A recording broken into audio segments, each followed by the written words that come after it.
Okay, ladies and gentlemen, welcome to chapter 15. This one got off to a rough start.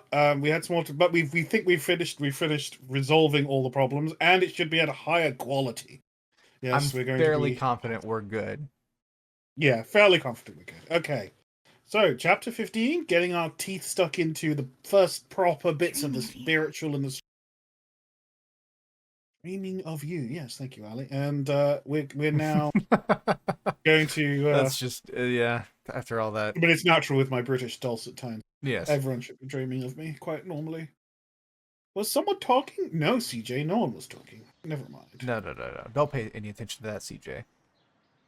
CJ now on his way to the pool, figuring out the little riddle that he was given to him by Crow. And he tastes of salt and regret, springs brought to boil by buried hate. Trust betrayed, sacrifice ignored, unbreakable everlasting bonds. The former a lie. Man, there's so much there. Not quite son of a bitch at non-levels, but oof. But yeah, CJ now going to confront Crow after figuring out that it's at the pools.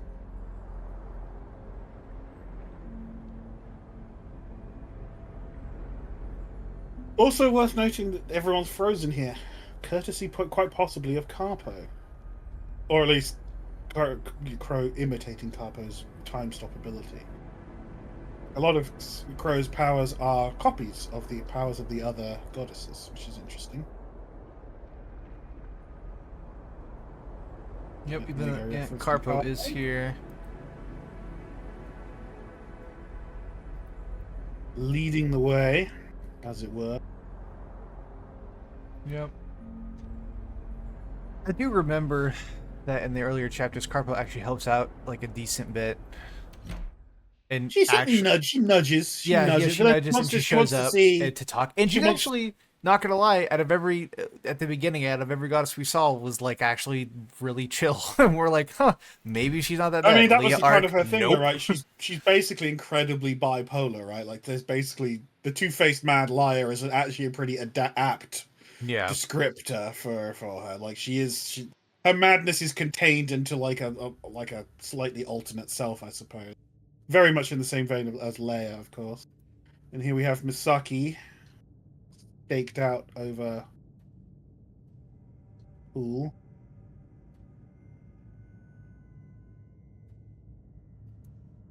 Oh, and even in that state, she tries to save someone. Yeah. Like, holy shit, Misaki is too pure for this. I don't know. She's so goddamn pure for this world. Misaki suffers all this time just to die in the next couple chapters. Shut up! Shut up! We're not going to talk about the fact that she's like a death candidate for 58. All right, we're not going to talk about that. No. CJ using his rings for one of the first time he actually consciously uses his ring to access anything. Feeling the touch of fingers that aren't yours, hearing words that entered a stranger's ears, seeing places you've never seen. Yeah, I mean, I don't know when this was added, but I definitely hadn't heard it before. Halfway across the globe, people have gone insane from less. Sounds like a curse, right? But I chose this. I chose you. Little Sarah monologue there. Well, we got his theme song. Sarah, that is also Crow, that is also Kieran. Yes.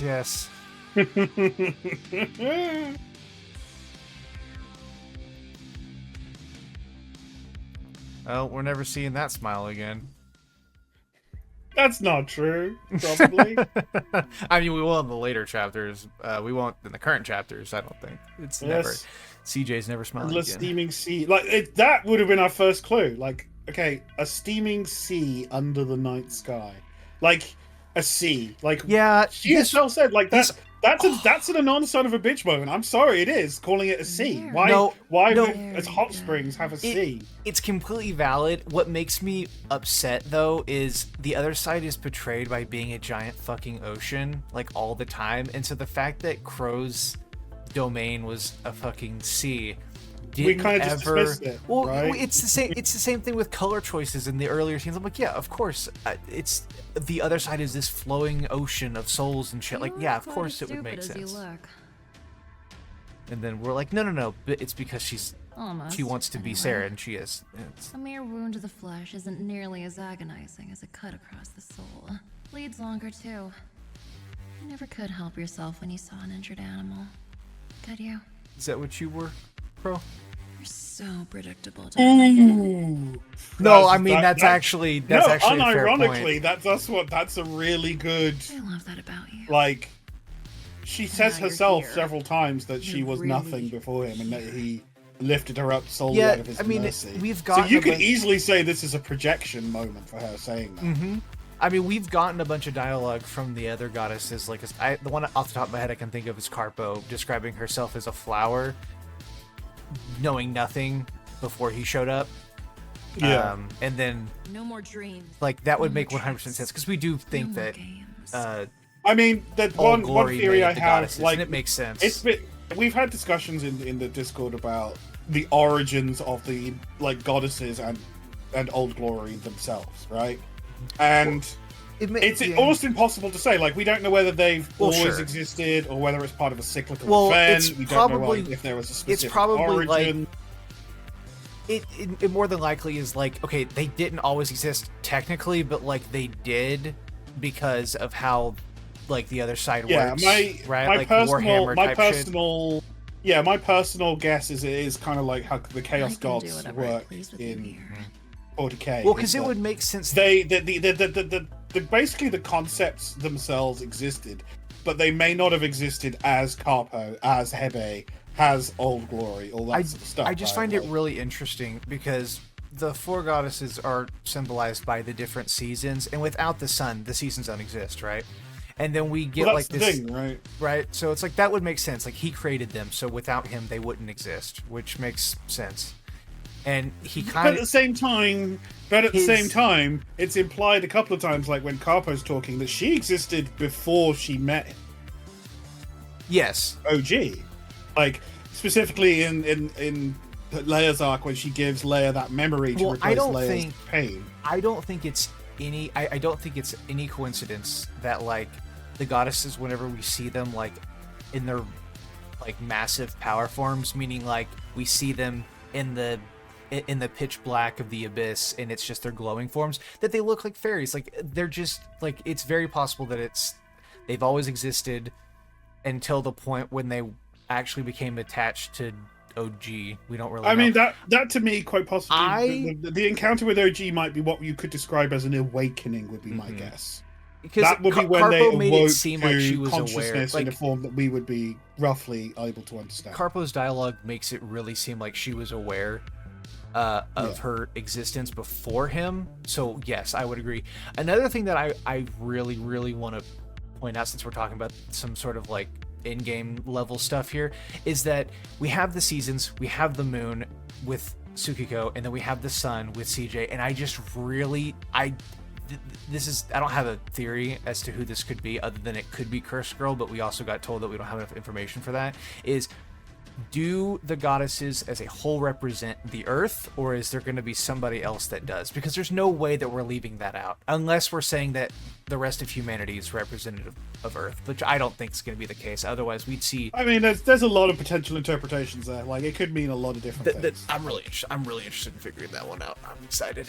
There's not really enough firm information. I highly doubt that Anon would leave that out. Well, bear in mind that like we call him the sun, but he's not a physical sun. It's all conceptual, right? We're all talking conceptual things. He represents it, which means there's no way we're not going to get a character that represents Earth itself, unless it's all four together. Unless it's what all four together create. Yes. Well, because because they all need to function with each other. That's how the seasons work intrinsically, right? They all need, like, you need summer to have spring, to have winter, to have, it all is all about connections. Like, Ood itself is entirely about connections. Emotional, spiritual, physical, sexual, romantic. It's all about connections. And it's the nature of those connections between the goddesses and like, the goddesses aren't fae, even if they are related to them in some way. Like, Harpo is very insistent that she's not a fae. Although, as far as we can tell, the only major difference appears to be that the goddesses and other entities of their like are born on the other side and are of the other side. That's why most whereas of the Fae questions... are born on a world. Yeah, that's why most of the questions I ever try to ask are like logistical questions of like, okay, so other things exist other than Fae, right? We know that. Like, because Carpo says she's not a Fae, and I'm willing to believe her on that. I mean, I know she's not totally in her right mind, but I don't see why why she would say no to that. Especially considering I know for a fact that the other goddesses can't create fairies because that Anon has said that before. It's only what's her name? I'm drawing a blank here. Uxo. Only Uxo. So, but we also know that Fae also have a connection to Hebe in some way, shape, or form. Mm-hmm. Like, that's relatively new information. In some of the fairies have connections, like their names and titles are connected to an aspect of the goddesses. So maybe they can't. I mean, they can't create them, but they can still be connected to them.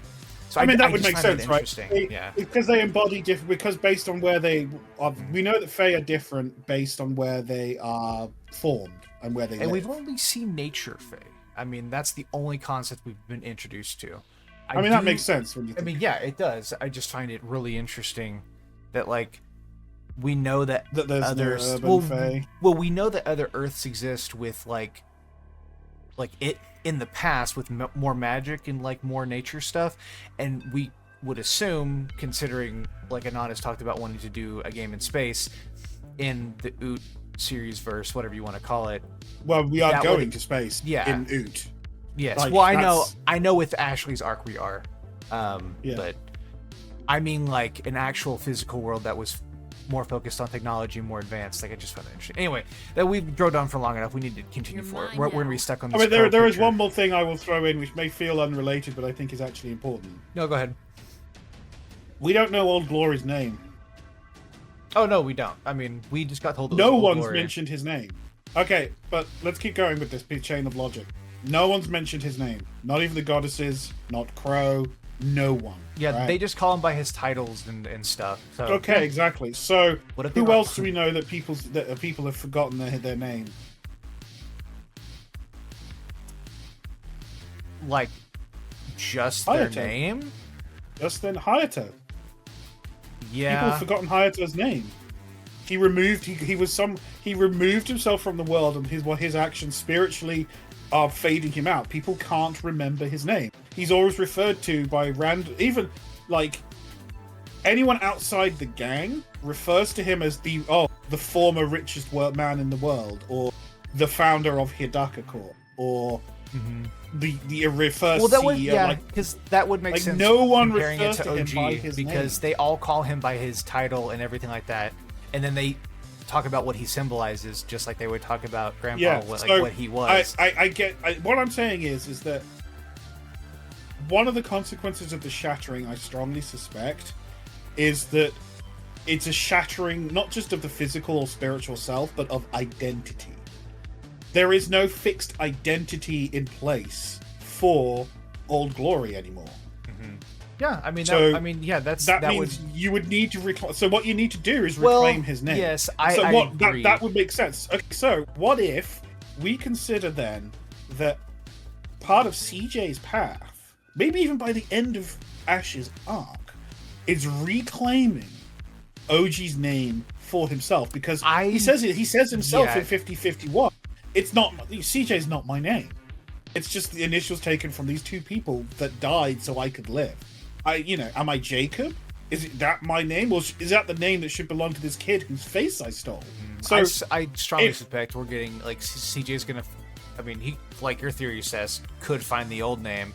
I thought whenever he was talking about that, he picks a new name for himself. But if Jacob is OG reborn, like I strongly think he is, right?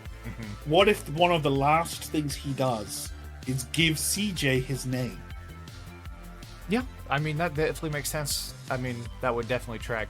I definitely think by the end of Ash's arc, though, like, I would be super surprised that we don't get, like, whatever the fuck it was called, the convergence or some shit. I suspect that is likely the convergence, yes. Yeah, because we know that after Ash's arc, it's doing a tone switch with Now we're going after. But yeah, we're going to going. Yeah, we're going to be switching to a more active role. Like the gang have been reacting up to this point, and now we're starting to switch over to taking action because they have to, right? Like that's yes. Especially if they go like. I mean, telling... we still have to resolve the threat to Earth because if CJ dies, it's everyone's going to go crazy and kill everything. Yeah. Yep. I mean, it's also the fact that, like, obviously we knew that CJ was going to continue onward after this point. By this point, I do mean 51 with all the stuff that just happened. But yeah, in particular, that means that we got to a point where he's dealt with, because we're about to go meet this fucking pink-eyed king on the throne. Right. And we haven't even talked about the whole throne. Also worth noting that thing. we see both the sword and the throne in 49, 50, 51, which are both items that are apparently essential to OG. I always thought that the sword was just somehow related. Well, no, because he summons it. I always assumed it was either just something he could create, because in the prologue, Crow's like, "Don't exert yourself. There's no need for you to fight." But then I also was like, it'd be really. Wouldn't it be interesting if somehow he makes that sword from I don't know, Crow or something? Its colors were a little bit weird though, because it was like purple and blue, I think. I felt like it was a piece of the void because that would make sense as a weapon. Well, yeah, I mean, and we know that Vic is void as her thing, so that would explain. That's Keone's colors, and that Keone's weapon has a similar color at various points. I don't know. So it could be something along those lines. But I personally think that they're just symbolic of OG I would be DJ's very role skeptical. In things. Like the throne is the ability to create. Like the throne is the command creation. So many times since he died, I was like, there's no way the sword and the throne are physical, like in a traditional sense. It wouldn't make. I mean, yes and no, right? You know how blurry concepts get on the. Yes, I know, but that's why I said in a traditional sense. Like, it's not a location that you gets stored away in space and time if the universe dies. It's, I mean, it's on. They're both of the other side, not the physical universe. Yes. It also would. It would just make sense to me that OG is the aspect of valor, and valor is a warrior's thing. So that's where the sword comes in. But he's also the god of creation, which is where the throne will come in. Weapons in Oot very interesting as well, because we've only seen 2 of them. Or I guess technically 3 with Crow's claws, but I'm not really counting. Okay, so we've seen Crow's claws, we've seen the sword, the scythe, and then we've seen the Morning Star from Tsukiko. Keone's scythe as well. Yeah, Keone's scythe as well. Yes, I guess you could. Yeah, I guess that's fair. I didn't really. No, that's fair. I wasn't thinking about her stuff because I was like, yeah, but she's fine right now. Is she? Is she? I mean, you know what I mean by that. I'm not worried about anything Keone related when it comes to stuff like that. I just find weapons that represent the entity that they're behind interesting, because I mean, sure, I'll include Keone. Yes. I'm not trying not to. I just didn't think about it. I was like, I mean, she's Tsukiko meant to be the ultimate end, and the scythe is pretty much in keeping with the Reaper position. I think the weapons really, obviously, we both think that the weapon's important because Ayato seemed to think so whenever he made it for Tsukiko, or for himself, really. But he was like, yeah, take the weapon. It's going to give you the ability to do everything, pretty much. It's going to be your, apparently you need to have a weapon unless you don't. Well, he can't. If he can't, one of my theories about the reason that CJ can't use his power himself is that he's literally missing those parts. Yeah, and that would make sense with the fact that he has no fucking energy. By the way, he just uses the energy of the others. As far as we know, that is per Hayato. So that is per Hayato. So question mark on it. I'm not trying to use insider information but I asked Anon, was the reason why CJ passed out in the Teresa arc on the beach because he was cut off from everybody and didn't have any energy? And he was like, kind of. like that was actually his response. Like, kind of. There was something else there, but sure. And I was like, so I don't know. Mayor could not. I mean, my personal thing theory is but... that yeah, he was using their power, but that he does have some of his own as well. Well, sure. Even if it's from his connection to Jacob. Well, I agree with you because we've seen the kind of state you get in whenever you have a shit ton of power, like with like minimal soul capacity, whatever you want to call it. Like Crow right now, which we've been staring at the screen forever. Small eyes. We know that her eyes get bigger as she gets more pieces of herself, and while she gets more powerful, she also gets more sane-ish as she gets pieces of her soul back. Yeah, in some ways more damaged as well because she's far more aware of the damage. Yeah, especially if she gets that first soul. Because then she remembers some pretty important she's stuff. not. If you haven't seen Chapter 50, you should go play it. But yeah. Anyway, we really should crack on. Yeah, Sorry for the gigantic diversion, but you should be used to those by now from us. Yeah, no, right. It's fine. It's not like we have anything else to talk about. So hasty, right. so presumptive. And yeah, Pro and Darling, now and CJ engaging in some back and forth and back. I've only ever needed her to get to this moment.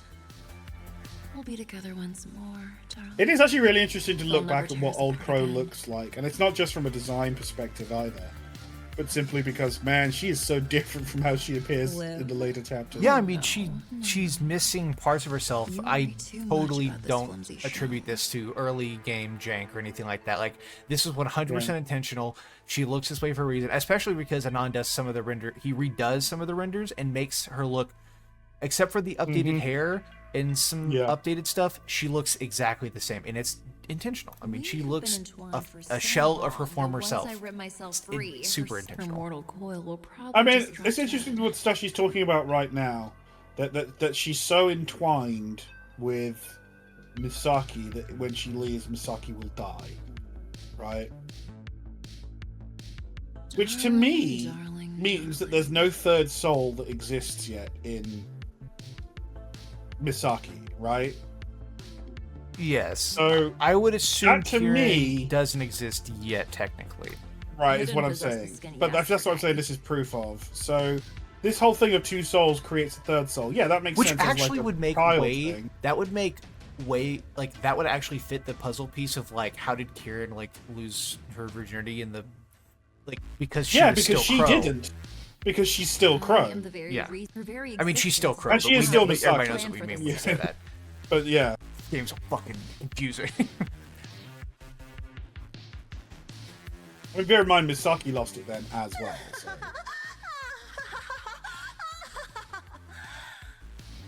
Oh my most goodness. sane laugh from Crow I know, ever. I haven't heard that. Most sane Crow moment. That's it. Oh, hey, look, it's the famous screenshot. That's the real you. The darling I've loved. Take me, devour me, rip me apart, do with me what you please. Again, I'm most yours, sane yours. Crow moments. Winter Scold. Sorry, yeah. Yep. Come to me, my love. Fucking Gaelic. Fucking Gaelic. Yeah, It's just... Yeah, like... Don't pretend that it's not. It doesn't bother you occasionally, too. No, I mean, The pronunciation is nothing like I get the spelling. it, but I am also from Texas and American. I will not even try to fucking pronounce that. So her name will be Crow. Way easier to. Sounds up.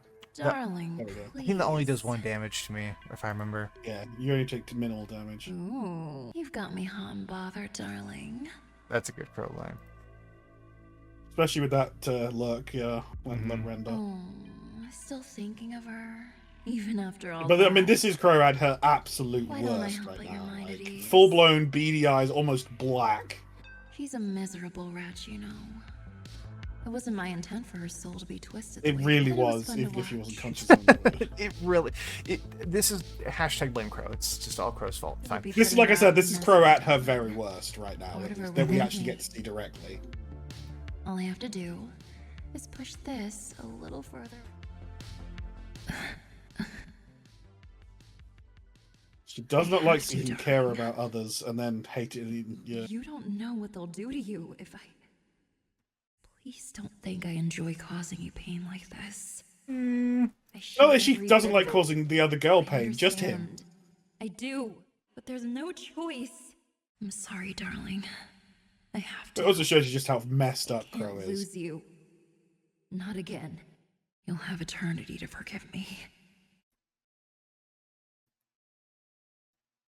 Don't do it.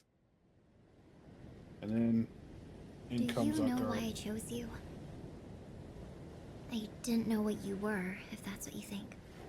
No, it was This whole section is actually really relevant to Yeah. 50-50. that little very light in your well, heart. right. No Very matter what much so. happened to you, when you saw one of your friends in pain, you couldn't help but take care of them. Like, the whole point of Crow There hating aren't a lot of Kieran is that people Kieran with is the that, part you of know? Crow that could, care about other people. I couldn't let Intentional anything happen to compassion, someone right, like that. is the key thing to realize here. I'll always take care of you.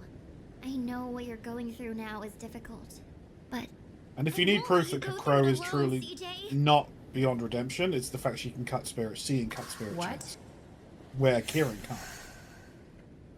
Here we are, flashy entrance from Sarah.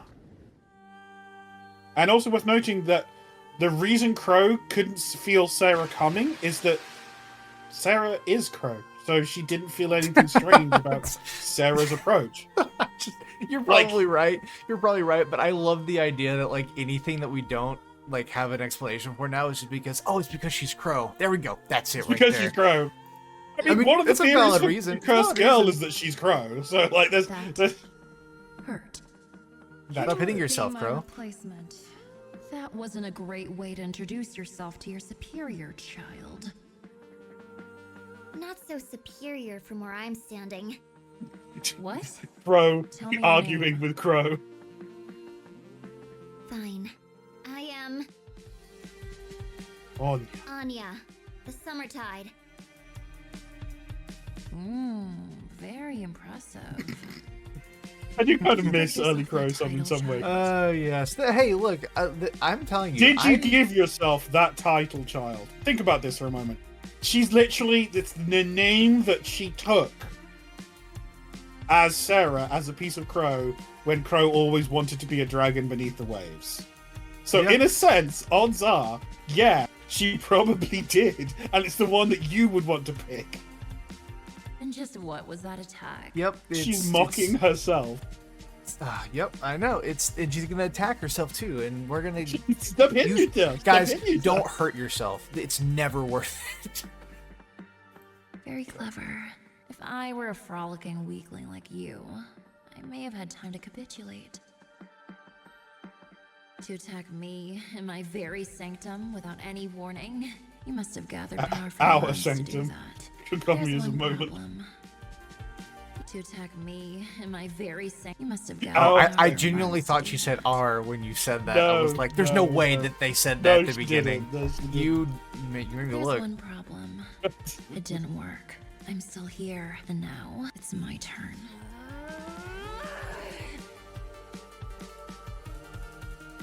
Big ball explosion time. Oh my god, it's fucking over. Everybody dies right here. Kamehameha! Oh. Slow motion backflip. True, this is almost its most anime in some respects. Oh, for sure. I do wonder if we're gonna get more animated stuff for the What? combat. I know we're getting a whole combat system rework. Yeah, I well, do- that's going to be pixel art for the combat system, but maybe Yeah, I do wonder if we're gonna get more of She that. dodged I my more just, I don't know. cutscene type stuff. Yeah, Mhm. Impossible. you dodged my attack. Yes, of course you could. It's your attack. It's her attack. Impossible. You got lucky. You find it very interesting that you can see Sarah in full Can't color afford here, to but you make can't see family. her at all. But you said, but Crow's not. Yeah, yeah. I was literally just. Well, I thinking mean, the same thing. you can still see her blue, but you can't. She's still in gray. and You're white. right. There's no way I can defeat you. 'Cause I can't defeat myself. Well, no, go back one. You'll see that his belt, the one star that's coloured in, is Yeah, it's blue. The only stuff on it is blue. In his eyes. No, they're always We good colour, can. almost. Yeah, but like crows aren't. Even though they are small, they still have red in them. You wouldn't. Not with you. CJ, The irony.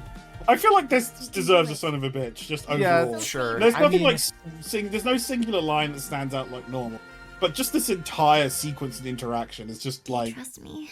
damn. Also, call forward to Tsukiko saying exactly that to CJ later. Do you trust me? mm-hmm. And do just one thing for me, okay? Think of home. Your real home. Think of home, your real home, Jacob. Yes, take us back to America right now. I'm just saying, if he is partly Jacob, most likely. So his home is Jacob's home, which is his home because that's the home he was living in with Sarah. Does that I can't remember? Does that take him to his created world after this? No, it's been a little bit. Yes, eventually, yeah, he does. But for now, yeah, okay, it was. Yeah, that's right. Yeah, it's been forever since I played these earlier chapters. I still love them though. But Sarah being a part of his home is like very much the poetry of it. Especially with her being Rebecca, with her being Crow. And there's just so many layers to how true that statement is. Yep. Thank you, CJ. I do wonder if by the end of it, I don't know, are we... I would be very surprised if we didn't, but it would also make sense if we didn't get clarification on everything. I think we'll get a lot more. The characters like to clarify things themselves, so maybe... I'm sure we will. Where once pure water flowed, now only hate and decay remains. Again! This Crow is literally all the hate and pain and decay, and it's just... Yeah. It doesn't stop. Once more. I just can't imagine how things are going to be whenever we hit the end of Oot, and we're like, oh my god, it's going to be even worse. The power levels involved are going to be pretty nuts. I'm not going to lie to you. We're gonna get to the end of Oot and finish it, and we're like, oh my god, it all made sense. It was all in the beginning. There we go. It's just... Ready? I mean, Anon has said that there are spoilers for the last 10 chapters in the first 10 chapters. Which is just... but, I mean... God damn it. Best not to go looking, because you don't know what you're looking for. Yeah, you don't know what you're looking for, right? So you're just going to drive yourself crazy. No. Poor Crow, literally. I mean, I feel sorry. I know, obviously she's at her most evil right now, but you can't help but be a little sorry for her. Seeing someone do exactly what she always it's so wanted to funny do that you herself. say that, because this is also literally what we were just talking about. I didn't feel bad for her at all when I first played this, but now knowing what I know, of course I feel bad. I mean... Right. She's not... I mean, look, as much as the whole hashtag blame Crow thing, it is Crow's fault, but also kind of you not can understand able it. to... She's fucked up and she does awful things and all that jazz. But bloody hell do you understand why? Yes. Like, she is so incredibly damaged and broken. Together. Like, do you blame a traumatized animal from lashing out and cutting out and slashing at people with their claws? Like, do you hold them responsible in that way? Mm-hmm. Like, I mean, obviously you do need... she's a person, not an animal, but the logic... You see the logic I'm sort of putting out there is to at least make it empathizable.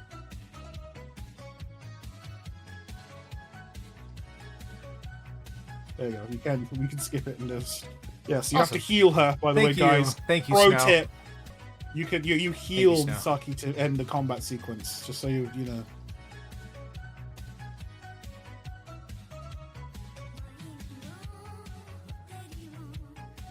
Yes. Power up Misaki enough to free her. Justice from my girl Misaki. Get a real body. Who's going to don't live die. and be happy. No, we're gonna keep saying that, and then it's gonna happen. She's gonna live. It's fine. But She's not gonna die. not gonna die. There's no way. This is like, I know all the characters get punched all the time with emotional shit, but she got hurt the worst at the beginning. There's no way she dies. I refuse to believe that. She needs a win. She hasn't gotten one really at all. Like, think about it. I mean, well, hold on. Everything She got freed. She got a lot of stuff positive that happened to her. Really. Yes, she has, and in the more recent stuff, she's gotten a couple wins by being able to talk to Jacob again and stuff like that. But I mean, she still doesn't have a body. She's still like, I mean, she's like eternally scarred from this event. As we see later, the scars are still there. Like, she, other than helping Kieran out and helping Ashley almost get sucked into the fucking rune of Hebe. To the seal, yeah. I mean, she hasn't done. Yeah, no, to be clear to the audience, I am mostly joking about Misaki getting killed. I think it's no. Don't listen to him. Something that could happen for 58. Hold on. The reasons are valid. I don't deny the reasons of she might die, but I also think Crow might die at the end. So No, I actually think that CJ is going to end up accepting Crow into the polycule. No. It's not. I'm talking like this is going to be like the end of Oop. End. You're talking like last 10 chapters? Maybe. God, that's so far away. I can't. No, I know. It's best not to speculate on that stuff. But I don't have to, because ultimately we are in Misaki's soul here, sort of.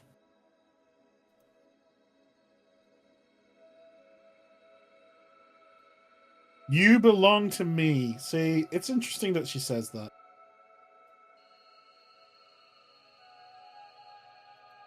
And this presumably is when Crow separates Kieran from herself. Because this, her scheme, her plan gets foiled here, even if she does opportunistically modify it to get what she wants anyway, later. But that ball of fire is Crow's power, and it doesn't go away.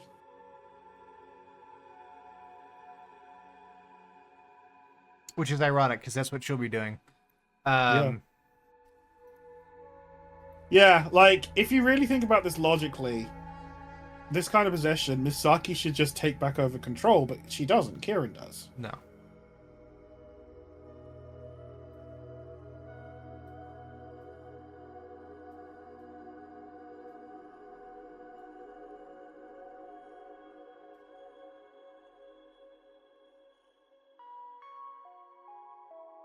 That's almost the only time Misaki calls herself Kieran, by the way, interestingly. Yes. Because it switches pretty quickly after this that she switches to Misaki. Yeah. I remember that. I'm here, CJ. Yeah. I want to show you something, CJ. I need to. I didn't realize how much Anon got Ali to voice out this. I don't know. I assume this was one of the first things that got added. Do you remember this place? Do we remember it? Do we remember it? Do you remember it, Sarah? I told you it was. Or do you just think this is your memory? Red glowing Sarah. That's true, in a sense. Bane of my fucking existence. Where I was born. Was it where you were born? CJ. I never was. Like, it's just, god damn it. That's me. The original me. I lived under the sea in the shallows off the coast of where our house is. My sisters and I. Some cultures call us fairies. Others call us kami, or spirits. We never cared. We were just us. We danced, we sang, we played in the beauty that was our shallows home. We are children of the earth. Natural places of power always give form to things like us. We had no ambition. As long as there's a CJ present. Who cares? Just existing together. When did we get? I remember that. When did we get that information? Bliss. I wish I could share that feeling with you, CJ. I want to say Capozo? My sisters and I were like a symbiotic organism. It's so difficult to piece together information whenever we get information like this, and then we get more information, and then we get information that contradicts it, and then Hayato pulling things out of his ass, and just like, sure. Usually, it doesn't contradict, but recontextualize. Sure. Usually. I guess that's a fair way to put it. Yeah, I don't ever think. I mean, unless the character doesn't know, but Yeah, We unless they're followed each totally, other's unless it's like a motions pure and Hayato understood talking out of each his other ass moment. perfectly. Most of our kind cared little about the surface world. Me? I was It's interesting she curious. appears yellow here, though. Maybe I a do. little too curious. That is interesting. I mean, Fuck, why maybe would that Ian means always come in something. pairs to our beach Well, instead I of mean, if the theory holds that the Fae wasn't God. Sarah until it melded with whatever Rebecca was carrying around. I know, we just saw her blue. Oh my god, guys. Sarah's also Carpo. We fairies No. don't reproduce. It never worked out, though. How could I have understood? See, now she's blue. I guess it. And now she's blue. It depends on the light, in It's all just- honesty. it's just- No matter what I tried, most people couldn't even Yeah, see I'm it. guessing that's yellow. it's just the sand. It's just the sand. Well, Just run Phantasma. screaming. I just wanted to be friends. I do find it interesting that she could actually, that they both could see her. Would just run. I just wanted to be Well, friends. maybe he can't, but she apparently can. Yeah. Still, it wasn't that bad. I do wonder. I don't think it does. I do wonder if the colors of the other three end up being. Yeah, well, we've had important. this debate before. I don't think you were around for it, though. But yeah, no, it doesn't We really had seem each to mean other. much. I don't That's think all so. we needed. Because, I mean, I do find it interesting that we have green and blue. Hey, babe. And then we've got Amber. amber. But then we've got Oh. red. And that one We just doesn't make frolicked any and played sense. beneath But it the all, waves like, for so the color long. being there is fine. We know that. I mean, other okay, periods if you where want that to, color exists. okay, let's just touch on this briefly. Is this? Oh, are we making the argument that that's not red? I'll agree with that. if No, that's the no, case. that's red. Okay, if we're gonna do this, look at it this way. Orxo is partly responsible for the creation of Fae. Yes. Well, yeah, obviously. Orxo She literally makes them. Orxo states that Sarah has her maker's mark, which means that she's one of hers, created by her. Okay. But Sarah is Crow, and Sarah herself is a manifestation of the ring. Her ring alignment is blue and green. Heb is with Hebe as well. So you could argue that this combination of colors is the culmination of Sarah as a Fae. Yeah. And that would make sense. I'm just saying, like, it would fake. It stretches a little bit, but it does make sense. no, because we do. But know, it's like, also very it's very shallow. we know. guess, Okay, like, so we know that obviously Sarah's Crow, but we also know the information that for some reason Sarah did absorb her sisters here, or at some point was true. The thing that we know is Sarah did, because again, we have to lay out the fact that how Rebecca was Sarah, right? We know that much at this point.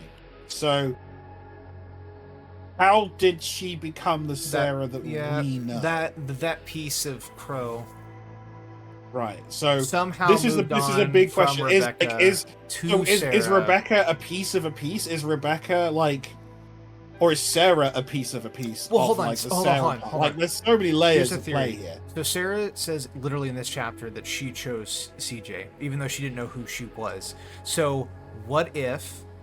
So we have this Fae that has existed under the ocean, like Sarah explains. So she's not lying. No, I don't think she's ever lied. No, I don't think she is either. But hear me out. But she is a regular Fae at this point. She is not connected to Crow at all, right? And then Her destiny the was whole likely to connect to Jacob. the whole as his scene Fae. with Rebecca and Sarah appearing in the water plays out, and then her sisters talk to her like, "You've been chosen for this," and then she accepts it. The piece of Crow, the one that will follow CJ, and then he was like, "I didn't even know who you were, but now I do." Right? So, like, that would, and then, but I do find that a little interesting because if that's the case, then how does she end up being exactly what Crow wanted if she existed in the ocean before she got the piece as the exact same thing? Or maybe she wasn't. Maybe she genuinely was just a water spirit, and then she got the aspect of, like, I mean, this gets even more complicated when you realize that Sarah, when she talks about how her sisters went missing, she spent centuries looking. She supposedly spent decades, at least, looking for them before that she met what we believe and she believed to be Skydad, who then guided her to become one with like she Well- watched CJ for a year beforehand, right? Yes, we know that. So it doesn't make sense. There Oh, are some I mean, holes. I'm There are willing- definitely holes. But there are ways you could explain it. Like, what Well- if, for instance, this is a result of Jacob's interference? Yes, that's know what I was gonna Jacob's say. been It has to acting- be Jacob's interference, leading her to the point where she meets Rebecca. But hold on, I can't remember. Does the spirits she talked to at the Rebecca scene, is that her sisters or not? Because I swear I thought they were. The way they talk seems to heavily imply it. Yes, And they also talk about sacrificing themselves to make it happen.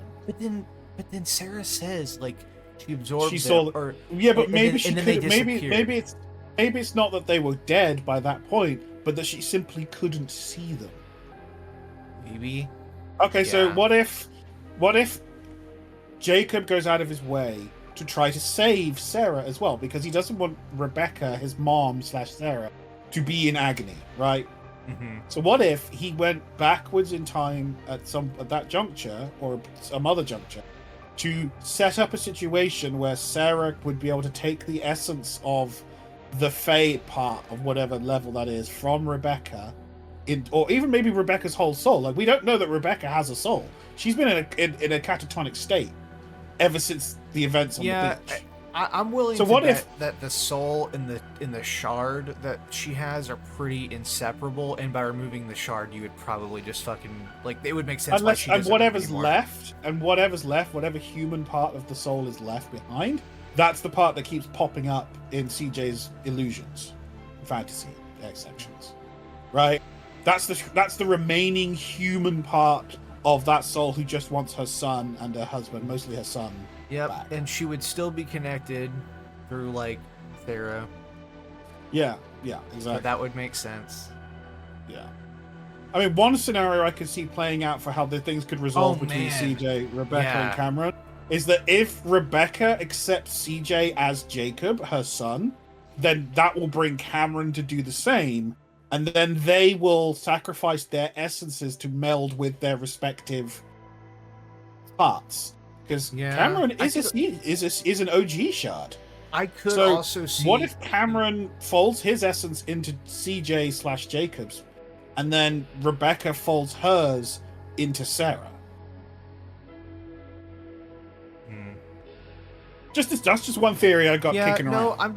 I'm curious what they're gonna do with Cameron, because I could totally see a situation where like Jacob gives his name to CJ and then moves on, like dies or like because he's a ghost, right? But we're assuming Rebecca is still kicking around as a ghost. That's what we've seen in CJ's dreams, and But her then- body's still alive, interestingly. and then of course Cameron's still like alive now out of Kyon. I mean, He died, but yes, his soul like is free. I don't see a situation where we bring any of the ghost people back. So like especially like all the other ghost parents and stuff like that. Like there's got to Yeah. be a point where they move on, and maybe that's it. Like I mean, that's kind of one of my theories of 58. like is that 58 has this is- big like a bunch of big plot points coming together where it's like we get finally make we sense lay to the resolve ghost people to rest, right? We Yeah, we lay the ghost like people to rest.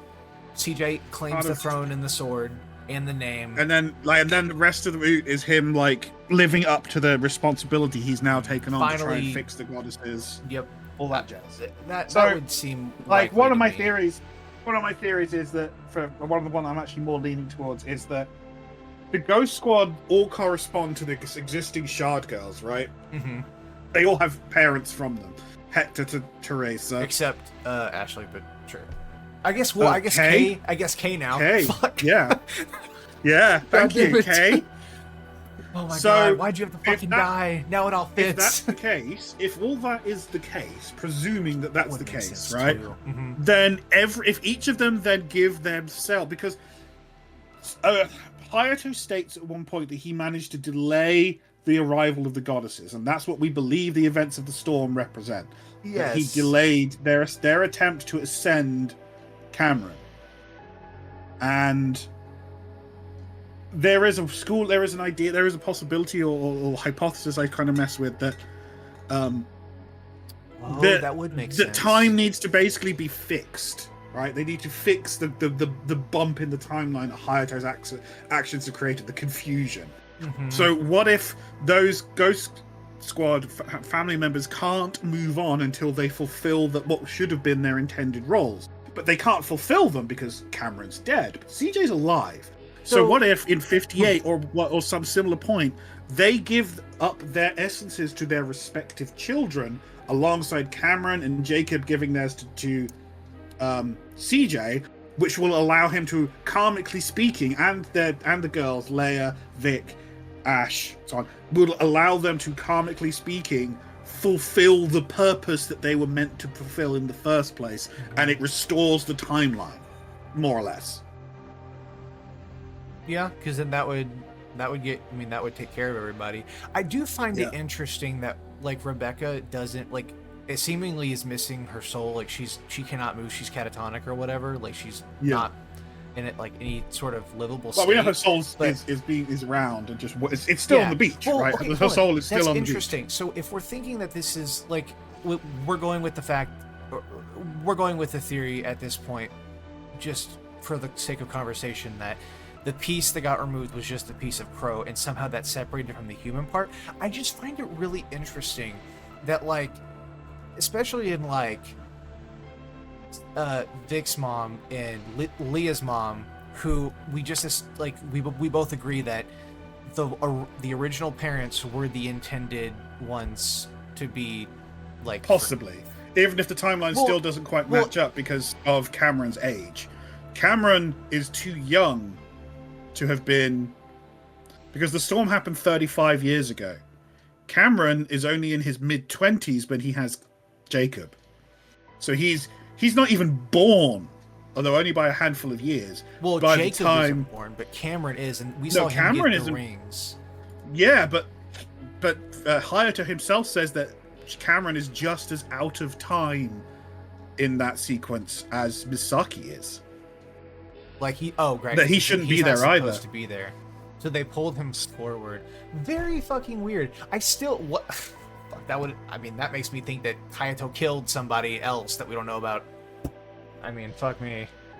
I mean, or just, I mean, like, because it said that he did some kind of big ritual to delay the arrival of whatever was going to happen, although he didn't really seem to know what he was doing. So my best guess, and this is, forgive me, this is hugely theoretical. I wonder if that's related to Cameron having those blackouts and stuff, because CJ doesn't quite have possibly those. Because imagine, okay, so what if, so Hayato learns of the coming danger of the goddesses, their shards, and of the OG shard that's going to manifest that they're drawn to, right? He learns all this stuff. And then his first reaction then is to create some kind of great big ritual to basically block an OG shard from forming. No OG shard, no catastrophe, right? It makes sense. It's a logical way. Rather than trying to fight the goddesses, just take the thing that they're here to chase off of the board, right? So he does some kind of ritual to prevent that from happening. It's just it's the timing thing that tricks me. But see that, and his ritual works, but doesn't work fully. And instead of stopping the manifestation of the OG shard, it just knocks it forward in time. So Cameron is born too late to be aligned properly with the shards he's supposed to be aligned with, and the only thing to have formed is that which was being carried with him as a 4-ring shard, the piece of Crow that we know as Sarah, that went with him when he died. Okay. Mm-hmm.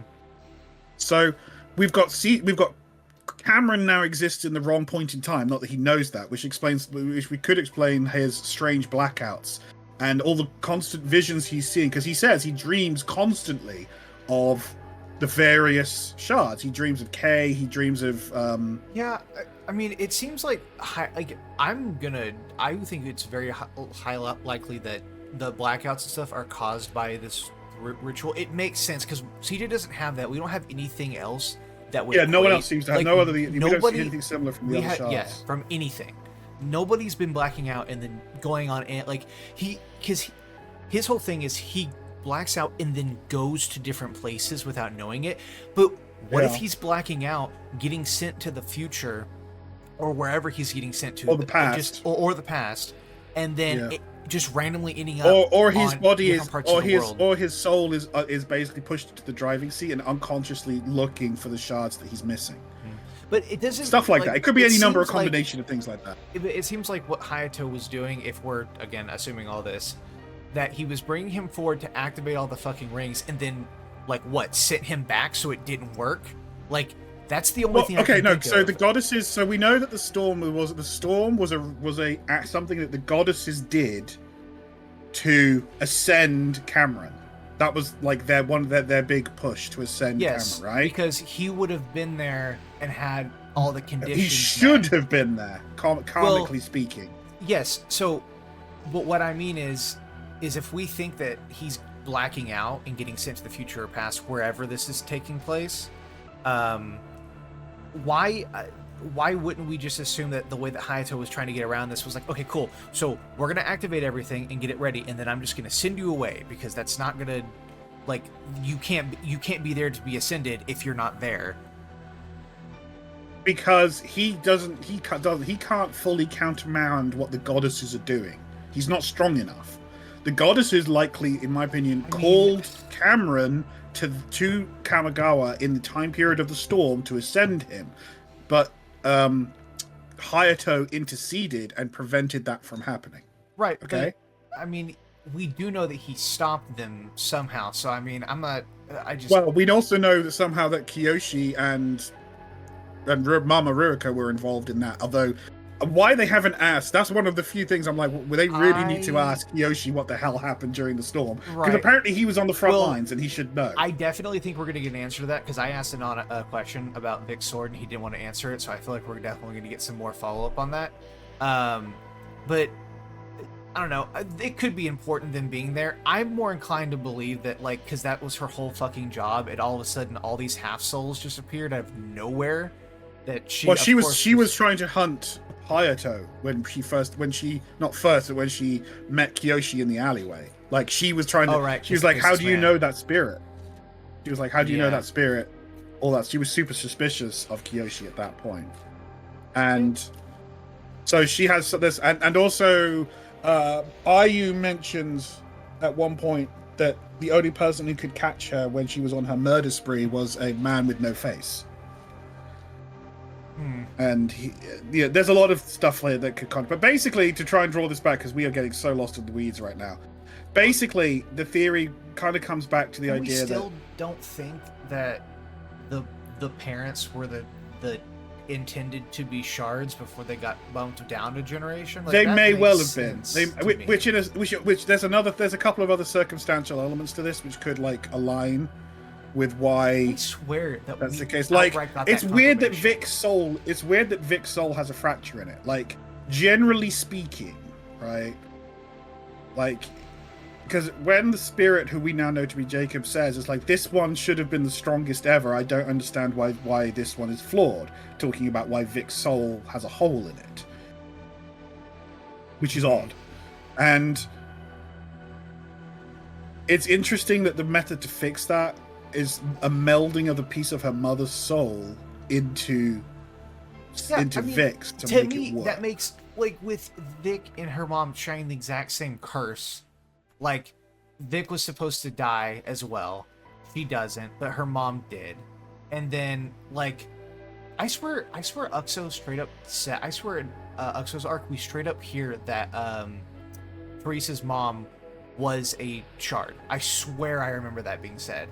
Like, it makes way too much sense because of how, like, she was able to be viewed in the spirit world by it makes sense because and then I use like a dead, Oxo says that she wanted the CJ shard, our CJ, to have a companion through her that would embody everything he needed, which included being a Fae, and ergo we know that the Fae bloodline goes through Rosa, right? Like, it's always been there. Her family, like, traces. Yeah. So it would make sense. So basically, what we actually got with Hector and Rosa getting together to have a kid is a doubled up Orxo shard. They're both Orxo shards. Teresa, at least we know for fact, has Fae blood, which is where the Fae side, that's where Omra comes from. So you factor this all in together, yeah. Oh, that's really interesting.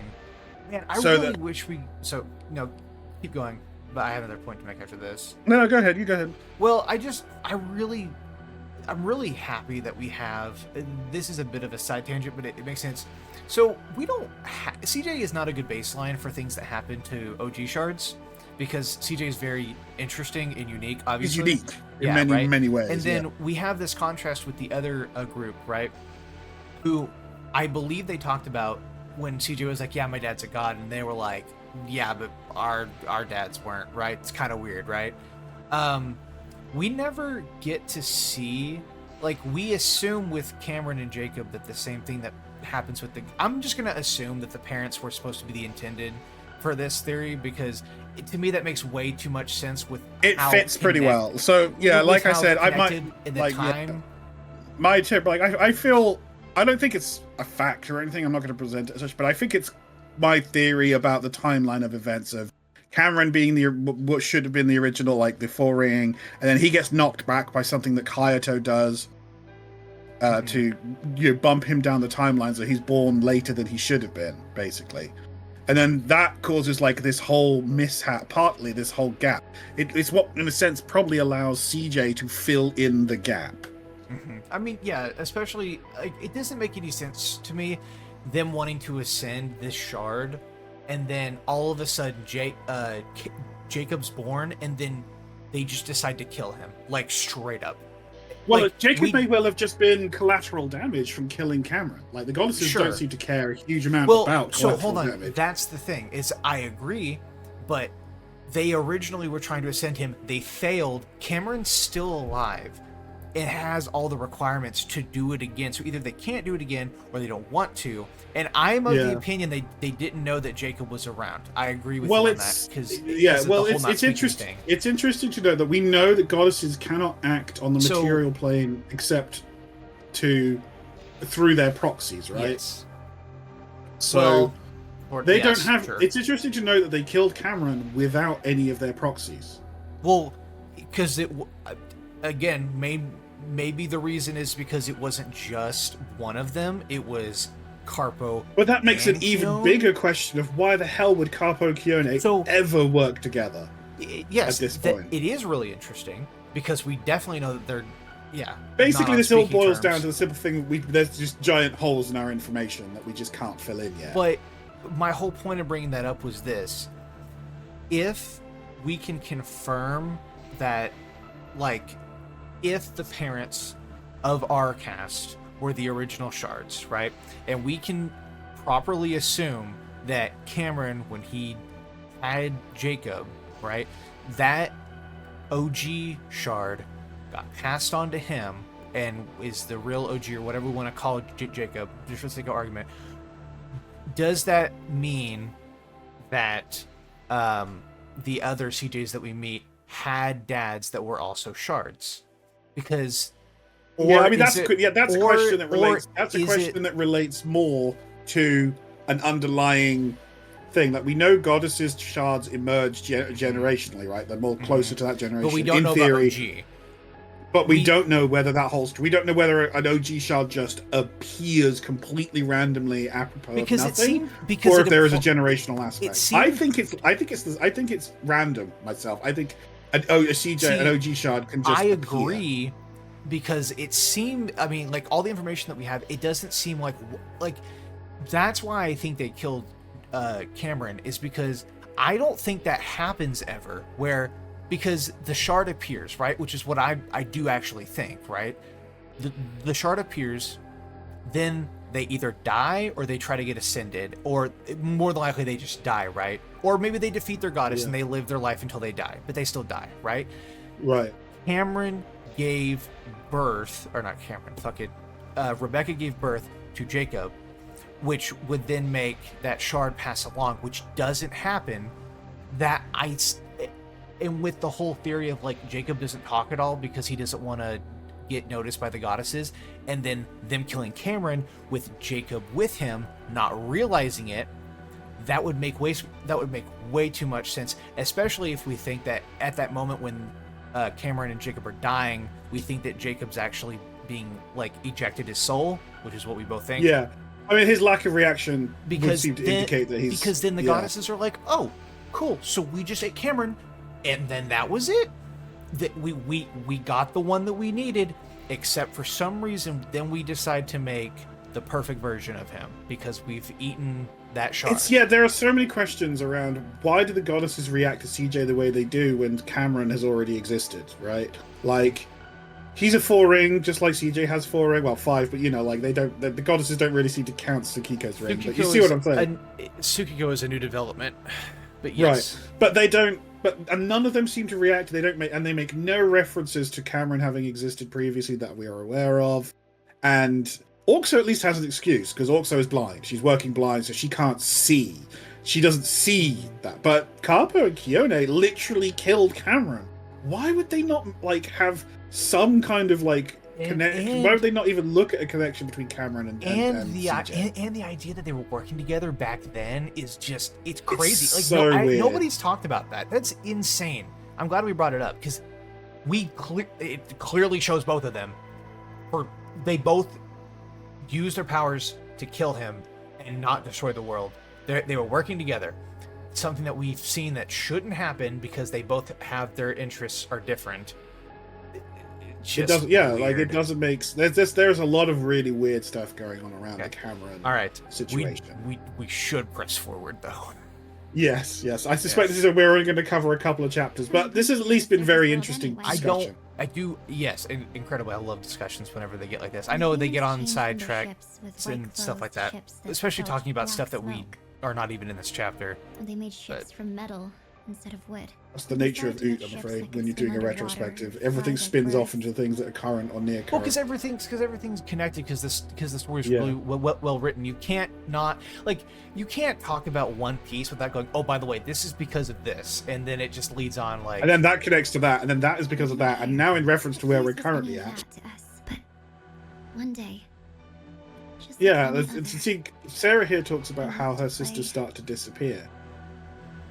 But we see her with what are presumably her sisters when the Fae, when she's on the beach. Unless those are other Fae who are just like Prince Dana and who are like aware of what's going on. Again, and just like that would make sense as well. Yeah. Losing one of our sisters was a real part of our souls. We cried. Nothing.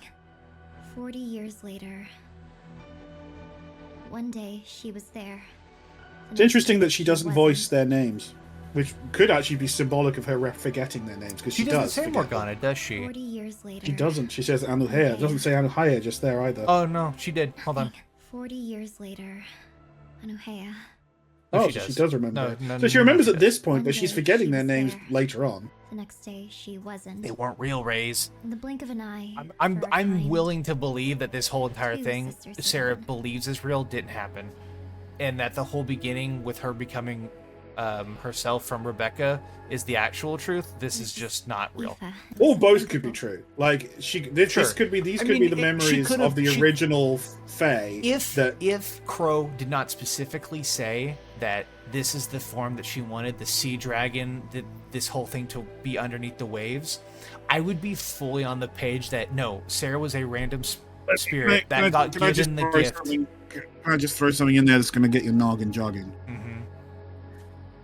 What if Diary is the original Ocean Fae or remnant thereof that Sarah has taken the place of? I don't know, because I don't know. Or she's symbolic of it. She's symbolic of it. Sure, she might be symbolic of it. I doubt that, only because we see the flower that she creates her from. Yeah, a flower floating on the ocean. Yes. Aoife lasted another 14 years, but... I wonder if those dates matter.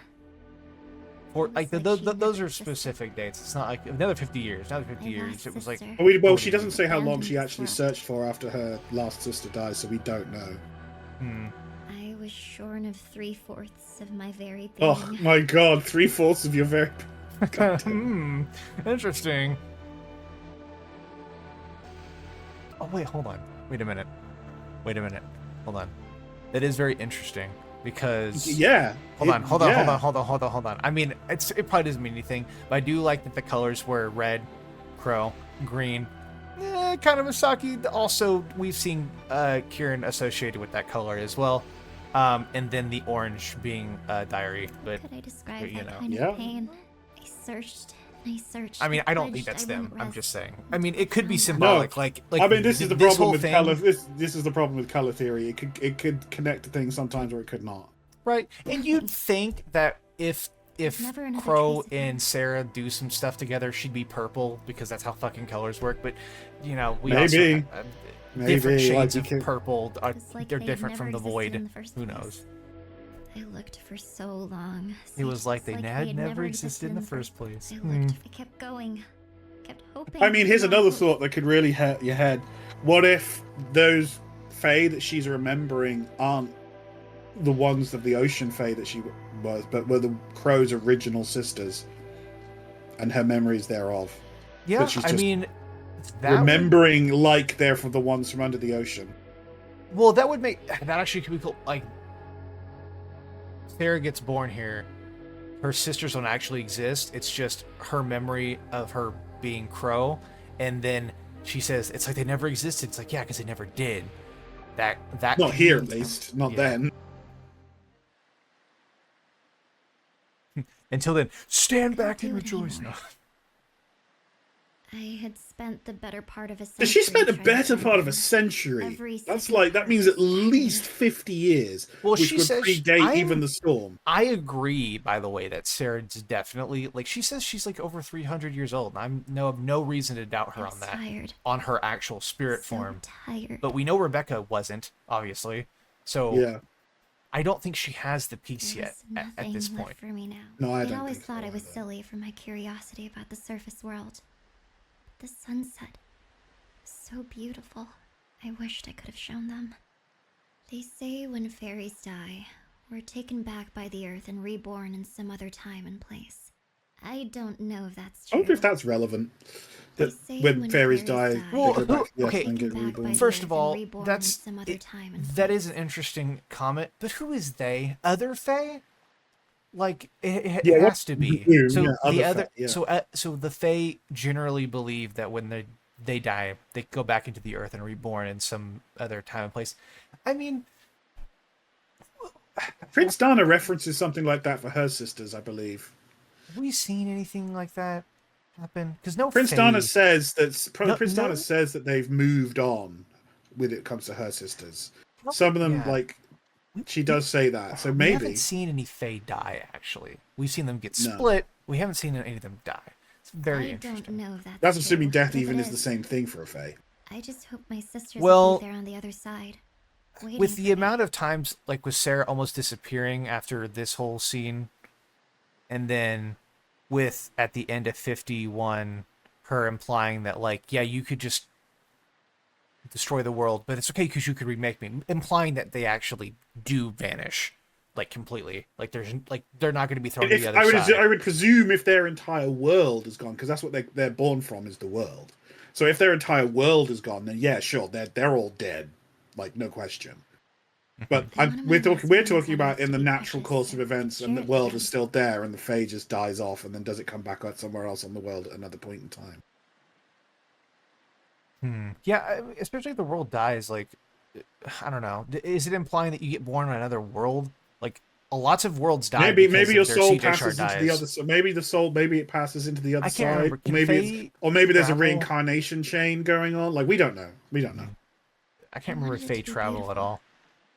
Yeah, they can travel through the other side. That's what Prince Dana does for a long It time. was all a lie. She explores the underways, she says, of Wish the other pain would side. be over.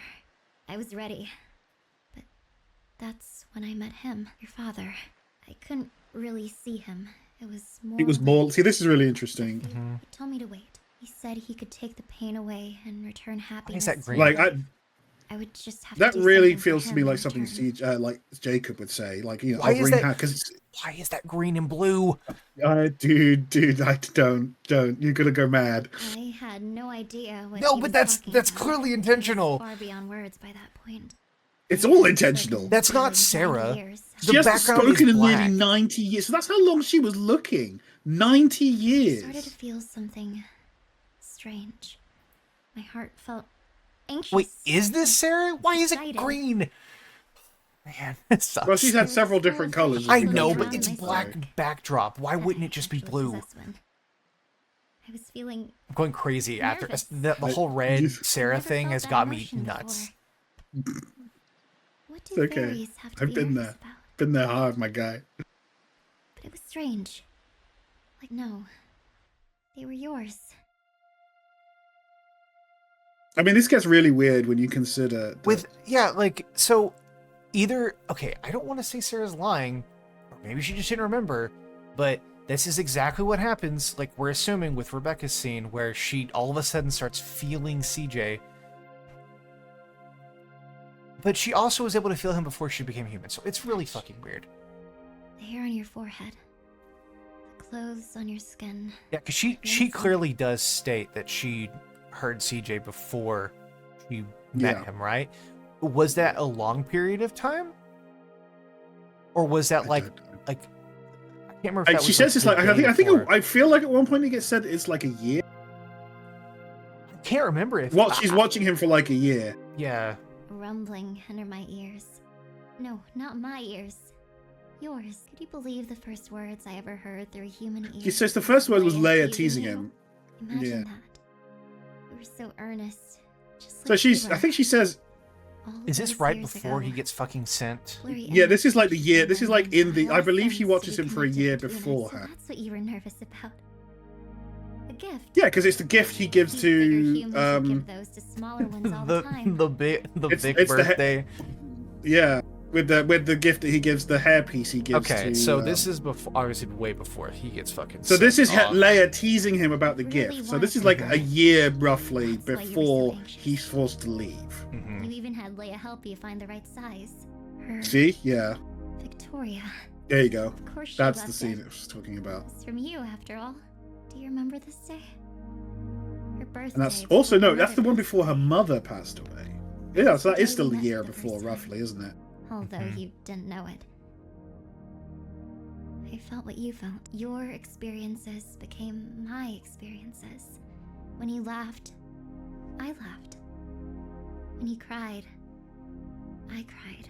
I never wanted any control. I didn't want to change anything about you.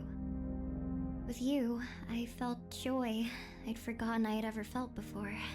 Any chapter that Allie voices is gonna be a longer fucking chapter. Your father asked Right. me if I could watch over you for a while longer. I can live with it. Once I understood what he needed me to know, he would ask of me my task. I still had no idea why this was happening, but I was glad it was. I was there that afternoon. That day that That changed day everything. changed everything. When you and Victoria, I still wasn't really sure why there were two kinds of humans, but I knew the pain in your heart. Not because of what she was doing, but because of the pain you saw in her face.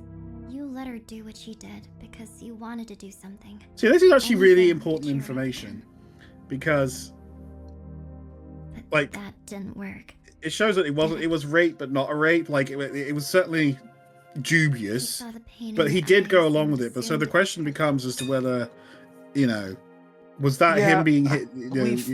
Yeah. Is his behavior a result of the control of the goddesses, or just who he is? Is there a important difference there? If you're set up to be a certain way and then you be that way, does that mean you're like have no free will whatsoever and therefore make anything anyone does to you ever? Like there's just so much heavy weight of stuff there. Yeah, the whole thing, because we agree that he wasn't. But I don't know, kid version of him was so different than than the older CJ we get with. I mean, he spent that 5-year long montage of him manning up, as it were, was right, and then not we get the indication that the chains break at some point. We think we know. well, they that gradually was- break Sure. over time as the rings activate and he gets more control. Right. My specific guess there is that that's probably related to Tsukiko taking control of all the goddesses' powers that are it's very on the interesting. world. I wonder if I'm. That does that feeling of mean that absolute CJ failure. had no control at all? I don't know.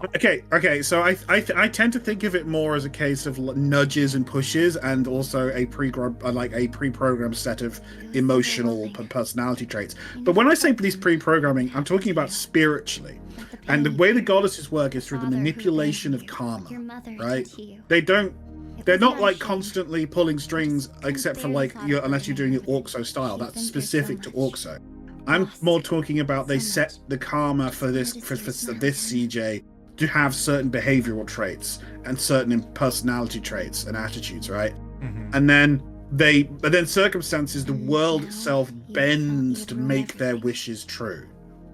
Especially with the pressure of all 4 goddesses working upon it to make it happen. Like you in such agony. But as Tsukiko gets control of the goddess's presence on the world over time, and he gets those ring activations, they're less able to exert that pressure and that karmic control, right? Which is what allows CJ to gain his independence of action and agency. It's not that he was a complete puppet, just a robot or anything before that point. It's more like, you know, he's able to evolve outside of his parameters at that point. Once he's outside of it. Mm-hmm. That's my best guess, anyway. It gets a little complicated with all the information we have. Anything. Because I'm willing to believe that Your father PJ came again. wasn't, He I asked don't me know, if I just would watch over you. meant what he felt here. Yeah. Who knows?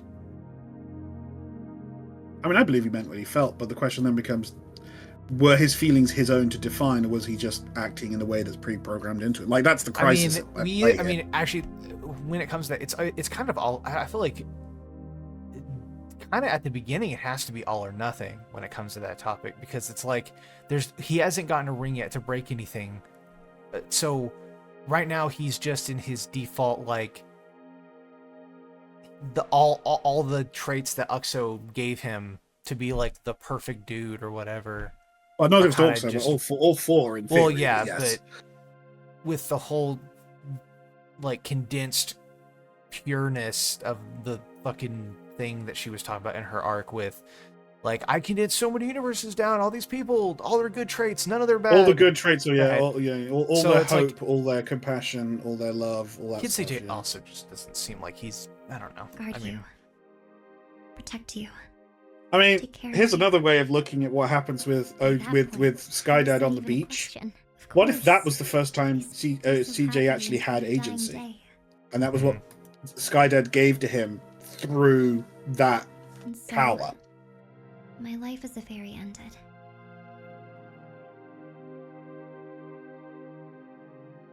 Yeah, that is born on the beach. And we know she appears on the beach hours before CJ lands in America. But she appears clothed in a body that is a genetic clone of CJ's, but a girl.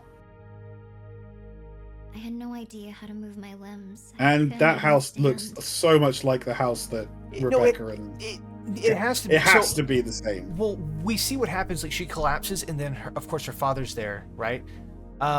Like, I assume at that point, here's what happened: that piece of crow is removed, right, rendering Rebecca like in a catatonic state, whatever way. And likely her human soul was brought along at the same time. Yes, her father takes her to the medical center to figure out what's wrong with her. Of course, she's not going to be here. Of course, the house is still being paid for, right? Like, he has no reason to come back here and not take care of his, child. Like, it makes full sense. Now, the 5 years thing is kind of weird, but like, that could be anything from Sonya being involved, taking over, buying the house, which we still think that fucking second body was somehow Sarah's. Like, it's the only thing that fits. That would explain how she. But also, so this happened. Her appearing right now would have to happen hours later, after Rebecca did all that. But then that body. Well, not necessarily. See, that's where we've got a bit of a issue, right? Is that. Well, it had to happen. It couldn't happen instantly. Cameron and Jacob died when Jacob was 5 years old. Jacob was born in 58. That sounds 58, right. 57. So he's born, but CJ is older than he is. But it's worth noting that CJ, the first time CJ appears to anyone, I don't think CJ it's was ever at a the same age that Jacob is dead. So he's 5 years old when he appears in Kamigawa with Stacy, right? Mm-hmm. So that's an interesting note. Well, it would make sense if we think that the two bodies were created because they're identical, were Sarah and CJ. Why wouldn't CJ be the same, like be older than a baby? Like if Sarah's whole body was the age she is when she appears here now, why wouldn't we assume that CJ wasn't born as a child, he was a fucking test tube. Yeah. But then the question becomes, what happened with, like, so my guess for a chain of events that could explain it would be Naomi/Stacy has the eggs implanted into her for the two bodies. She carries them to term, and then they are removed, or she at least carries them to a specific point in term, and they're removed, and then their age is accelerated. The souls, whatever other, the soul is put into one of them, which is how we get CJ. Mm-hmm. So that's my guess. Like, you can probably accelerate the birth, like a body. I mean, we've seen the technology level is insane, and when it comes to the genetic stuff, they're working with cheat sheets from Orxo herself. So I think that's totally viable as a choice. So they create CJ, and then they have this other body which they put in stasis, and then just leave it empty until it's needed, and then that's where and then Sarah's body comes in.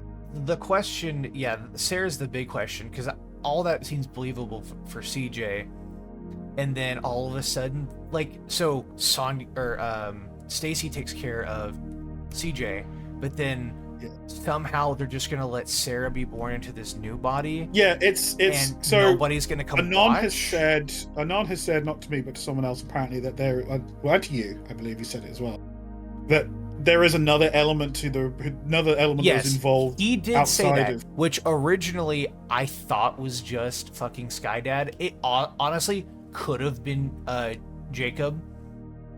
Yeah, it seems like that's really likely. Especially if we see Skydad. Skydad, we know, was created by CJ. My guess is then that Skydad was co-opted by Jacob to help him help CJ. It would make sense because they're both children, and it's like perfect. I will make a child. I will make a PNG man. Yeah. There we go. Yeah, to fulfill that role. Okay, so then Jacob creates him. CJ creates Skydad. Jacob then goes to Skydad, and if Jacob is spiritually the same person, Skydad won't see a difference. Then he talks to Skydad, this entity. And then this entity, of course, he's created to help CJ. So of course he will help CJ with the help of other part of CJ. So he then will intercede and then takes the body. He manipulates events by going back in time and just nudges the needle enough so that Sonya and co create a second body.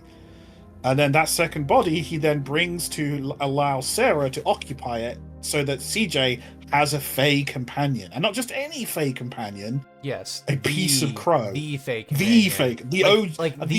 The chances of that. There's no way. Right. I mean, it had to the original companion, not just in a basic sense, but in the most ideal sense. Sarah, as we have established, is Crow's most ideal form. Her physical form is how Crow used to appear. She's, in terms of her piece of the spirit, she's Crow's most ideal self. It's the self that Crow fantasized about being. Whatever.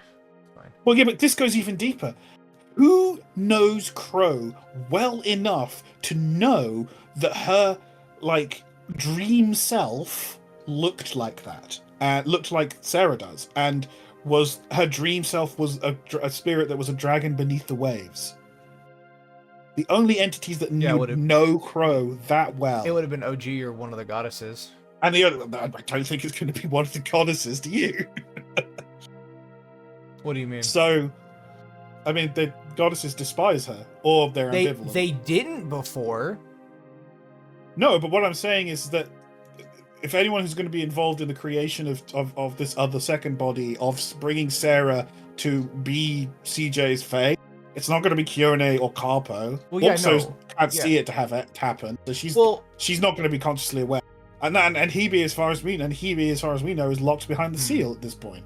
So the only person I can think of that would know well enough is OG himself or Crow, and Crow obviously doesn't know. So we've got OG himself is the only, which if Jacob is OG reborn, he would know that. He would want to help Crow, because that's what he would see Sarah as, a piece of Crow, his beloved companion. He would want to do what he could for her, especially if she was his mother as well. So maybe Jacob manipulated events so that his mother's, like that part, the Crow part of set of his mother, Sarah, and ends up in another body. Yeah, that would also make sense as to how the souls get split, like the shard and then Rebecca's soul don't get like put into the same vessel. Like it's clearly Sarah, not Rebecca, even though they look similar and they sound similar. We know that Rebecca still exists because of CJ's dreams. So that would explain how we were able to separate the two, which seems to be very difficult. Like that's not. I mean, it's worth noting at the end of 51, we don't see Rebecca pass out or die or do anything like that. We just see her on the beach, still pleading. I think we do see her pass out. I think do we see her pass out? she cries and falls to the sand crying, and then I think she does pass out, if I'm remembering that correctly, because I remember her dad coming to grab her.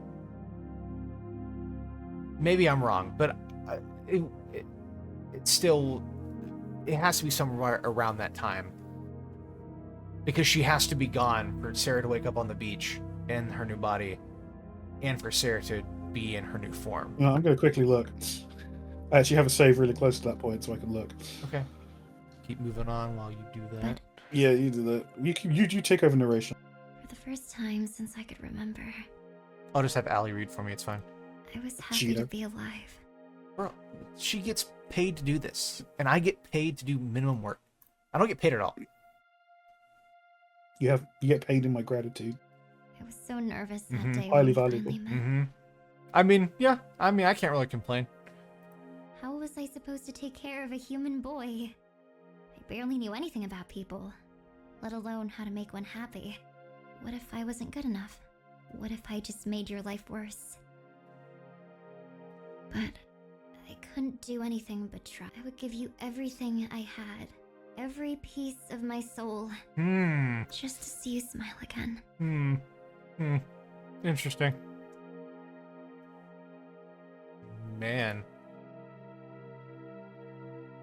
CJ, can you do one more favor for me? Think of home again. As hard as you can. Feel it in the deepest part of your heart. No, we don't actually see her pass out. She's still calling for him on the beach. Okay, that's good to know. So she may not.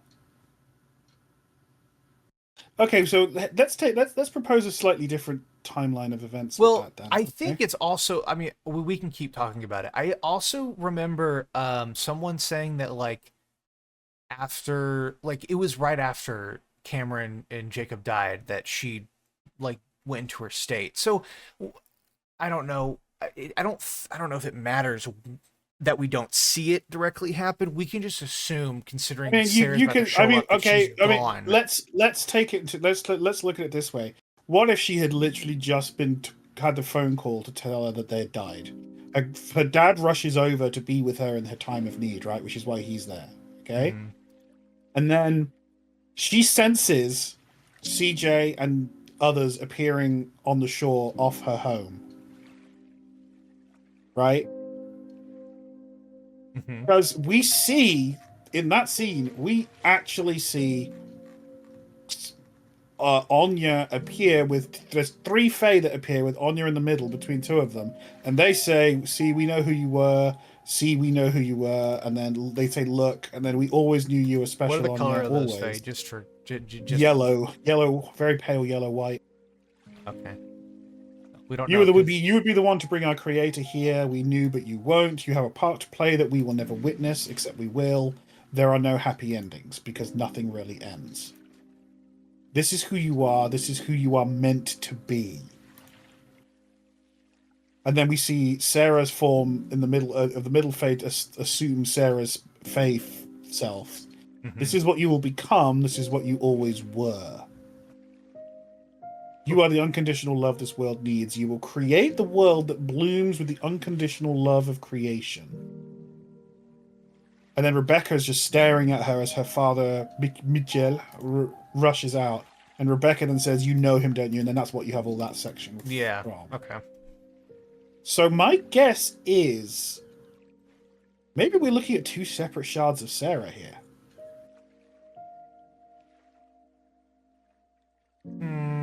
I mean, or maybe I don't know. It's so maybe that whole literally the only thing like I it has to be something like that because the only thing that throws a wrench in the plan is the fact that Crow is that Sarah's literally the description of Crow that she visions, and it by all evidence she should just be a regular Fae at this point and should not be related at all. It's very weird. Unless we're looking at a situation where the essence of Rebecca dies and then is taken backwards in time to become Sarah the Fae that we know.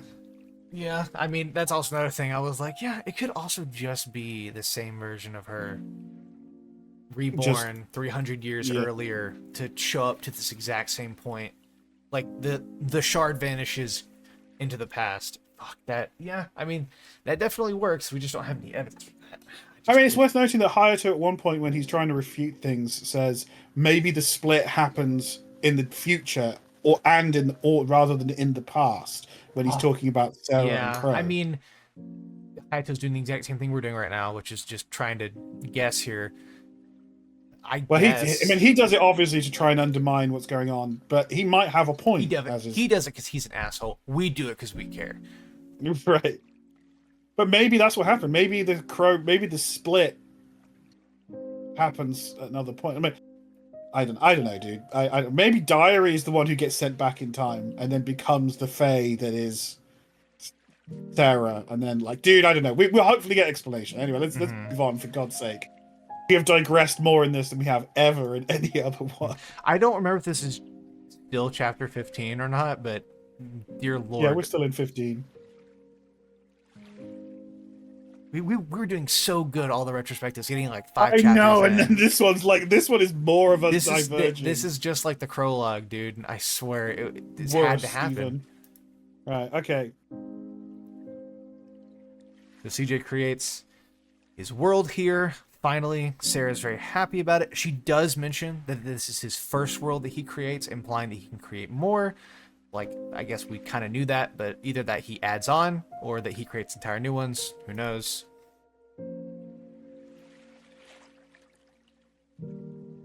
I want to remember them. I want to remember them that way. It's interesting. She's got a very powerful obsession with memories, which, understandable.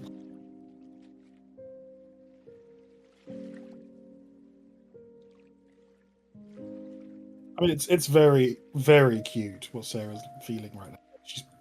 She literally cannot stand the idea of lying to him, even if it's just by omission. And then he tells her to feel his heart again, and then it's a beautiful little moment.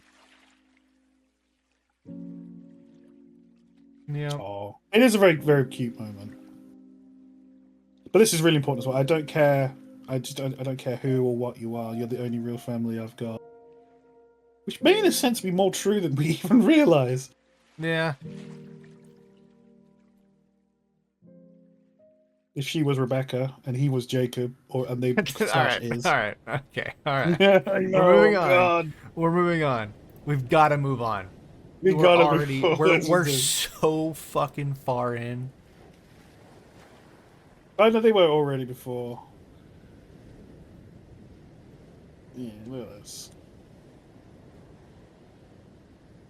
It's interesting. I mean, she's a part of home. That's how he's able to connect to her and give her power. Is that she is home to him. I suppose you could say this whole world creation thing, this little pocket world, is kind of foreshadowing the fact that CJ doesn't need the rest of the world. Oh, we get to ask questions. I didn't remember this, so we're gonna go through them. Well, yeah.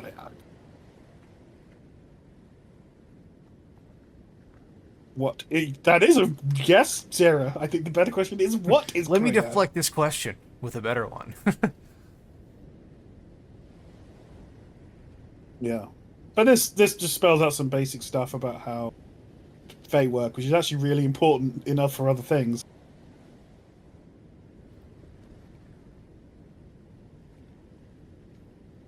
Older than should be possible, which means that she's older than the world, which is true. Like, she's just so old, it's not even... It's difficult to encapsulate.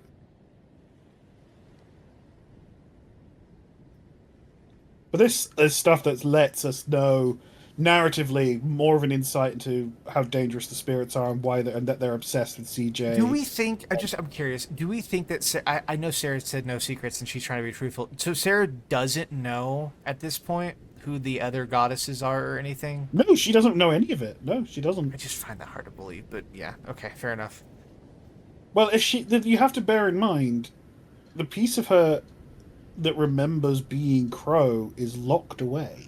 Yeah. And may have never existed in a conscious sense previously. She's Crow's ideal. So if we think of the bulk of Crow went along, like half of Crow went. Yeah, off that would and make became the sense Crow because we know. she doesn't start to really until Crow gets. And even then, I don't think she necessarily knows, starts to remember being Crow in the past. She just accepts that she is because she can tell that spiritually that's the case. Mm-hmm. She just accepts it.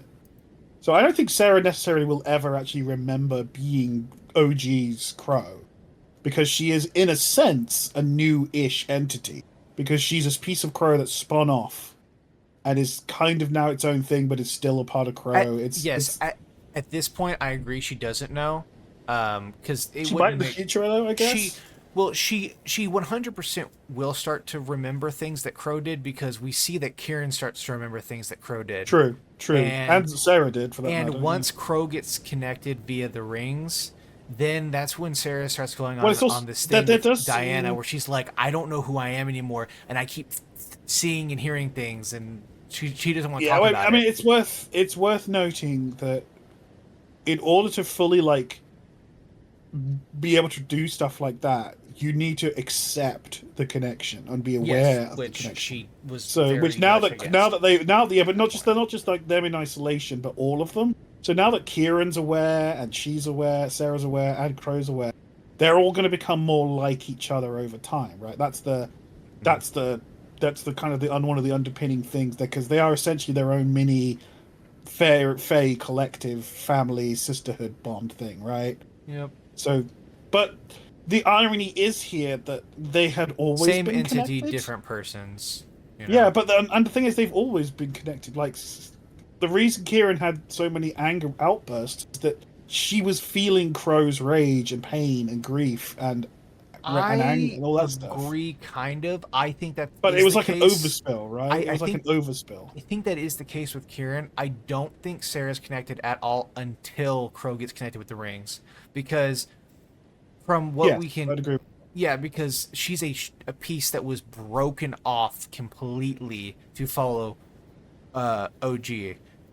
Yeah, and then it wasn't even consciously aware until Rebecca's existence, as far as we know. Yeah, there you go. Where that gets mentioned, new humans also created the spiritual energy of the mother and father mix. So I think that's where the misunderstanding kind of is rooted. That we kind of assumed that Kieran was the spiritual offspring. Well, yeah, she says when two souls merge, they typically. But they didn't merge. That's the difference. Like Crow and Misaki. Oh, that is true. Merge. They didn't. Unless the wording is wrong here. No, because they didn't. They didn't merge. Merging would mean they wouldn't exist anymore. They would be the third entity. Yeah, that's weird. That's where I think the misunderstanding has come from. I think something similar is happening here. Something that makes sense. So similar, she doesn't really know. Fair enough. Okay. we kind of just assumed that she knew when, which is fair. Like she's already saw, so no it's one really almost like a talks about child it. of those two souls. But that's not actually what happened. It's, as we learn later, what actually happened was Crow cut off a piece of herself and was left behind. Probably out of like rage and pain that her plan had been foiled, and she blamed that failure on that piece of Kieran that was still inside her. That Kieran was, and you know what I mean.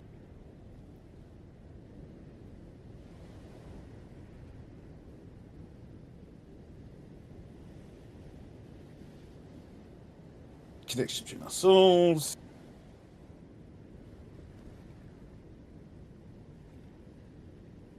What you are indeed, CJ. What you are. Yeah, it's very interesting. It's very interesting. But it's worth noting that nothing that's said here precludes the thing that Kieran isn't a creation of Misaki. Like, it's pretty directly said at one point. I believe when Kieran's on the beach with Kei and Shiori and Haruki. When the case is direct, she's like, "Oh, what do you actually remember from that?" She's like, "I don't remember what Misaki remembers." Well, that answers it, doesn't it? You're not Misaki. You're Kieran. You're something else. But then, and then they turn around and say, "But then it doesn't matter. You did all these awful, horrible things to us that Crow did because you were Crow, and then we accept but we want to forgive you because you've come to us asking for forgiveness and a chance and saying that you love us, so now you can prove it."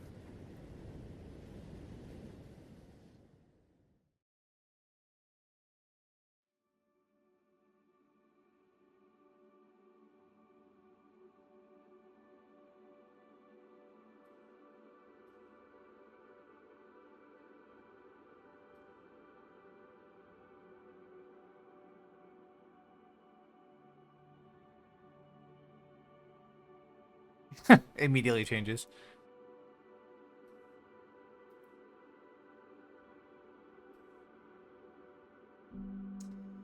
I miss Sarah in those shorts. We don't see them anymore. Very sad. What are you talking about? She's in shorts all the friggin' time. Not those. I remember those. Oh, those specific shorts. Those specific ones she doesn't wear anymore. I'm sure Anon doesn't like to use them or whatever, but I think they look fine. Oh, look. Everybody's favorite screenshot. I mean, it is a really good screenshot. Oh, no, it is. And it's also the first time we get a little bit of romantic tension between Sarah and CJ. And it's really interesting that it's specifically at a moment when, in the immediate aftermath of CJ recontextualizing how he views her, understanding that she's a fae, understanding that she's not he's not his sister in the real sense. You don't understand, Rayze. All avians lead to the conclusion of fucking your sister. Clearly, this is what this is meant to be. I'm gonna have to stab you. I'm sorry.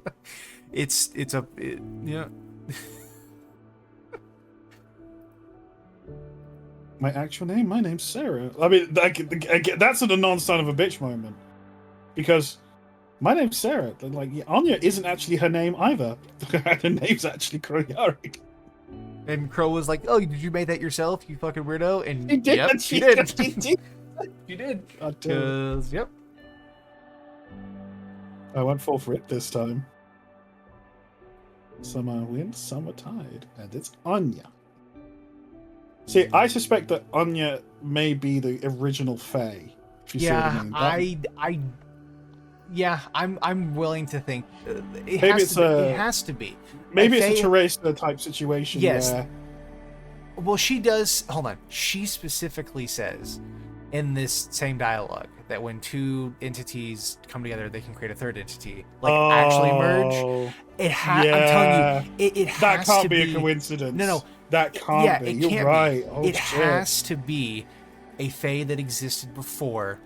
Maybe, we don't see... I know that she's an underwater spirit, but we don't see that she's represented by the dragon yet. The one that... Right. That Crow wants to be. Because she's possibly not fully tapped into it yet. Whenever she... And it could be a case of, okay, she still is in the vision of a dragon and all the stuff that Crow wants, but it's one of those things where it's Sarah's always existed, so at one point, she will exist to fulfill the role of her always existing. Let's give Crow some benefit here. we know that Crow is incredibly powerful. Like, she's literally second only to the goddesses in power scale for entities that we've seen, right? Yes. Like, so she's the only one that we've seen that's able to actually fucking do anything. And this is her when it's only half of her. What if Sarah's desire, especially if she's the part that's still clinging to OG and has a bond and connection to OG that's so seems more intact, maybe creates Sarah, you think? Creates or nudges reality in such a way that Sarah's creation is guided to her, you know, in a similar sense to how the goddesses create shards for themselves, like, you know, iterative vessels for them to occupy. Maybe this is kind of related to that, where Crow, that part of Crow impacts reality and creates a vessel for her to become what she needs to be, and just bends causality. It makes a lot, like, so we obviously know that with Rebecca being voiced and looking like Sarah, right? I mean, she is like, it makes total sense for it to be two entities becoming one Fae, one human. But I do find it interesting that Rebecca's soul specifically isn't combined there. It's just the piece of Crow that latches onto OG. I feel like Jacob's still involved in that. He has to be for that to make sense, because otherwise I feel like it would just maybe it's Jacob who causes it. Maybe Jacob goes back a couple 100 years, triggers certain things, you know, who knows. Maybe he's the one responsible for the karmic manipulation. Does Sarah act like Rebecca? I'm just curious what you think on that, because they seem quite playful. It could be the case of it is a new entity where they both combine here, and then the like the residual effects of that shard being Rebecca. Well, I mean, bear in mind that if she's the other half of Crow from the time when Crow from the Shattering, she's still Crow at that time point is he still tremendously powerful being. She's a companion to the creation god. She's sister. Yeah, that is very she's beloved sister to the other goddesses. So but what if it's more like we said, entities don't know, if they don't know something about themselves, they can't tap into it if they don't know it's there, right? Like, if you don't know something about yourself spiritually, you don't know to tap into to make use of it. Yeah, I guess we could attribute Sarah's lack of power in that case to her just not knowing, but yeah, maybe the power is expended along the way, staying attached to OG. Maybe that's why her vessel is fractured. Maybe it's there's a lot of potential causes and reasons. I mean, what if she expended all of her power to create this other Fae self? Unconsciously, even.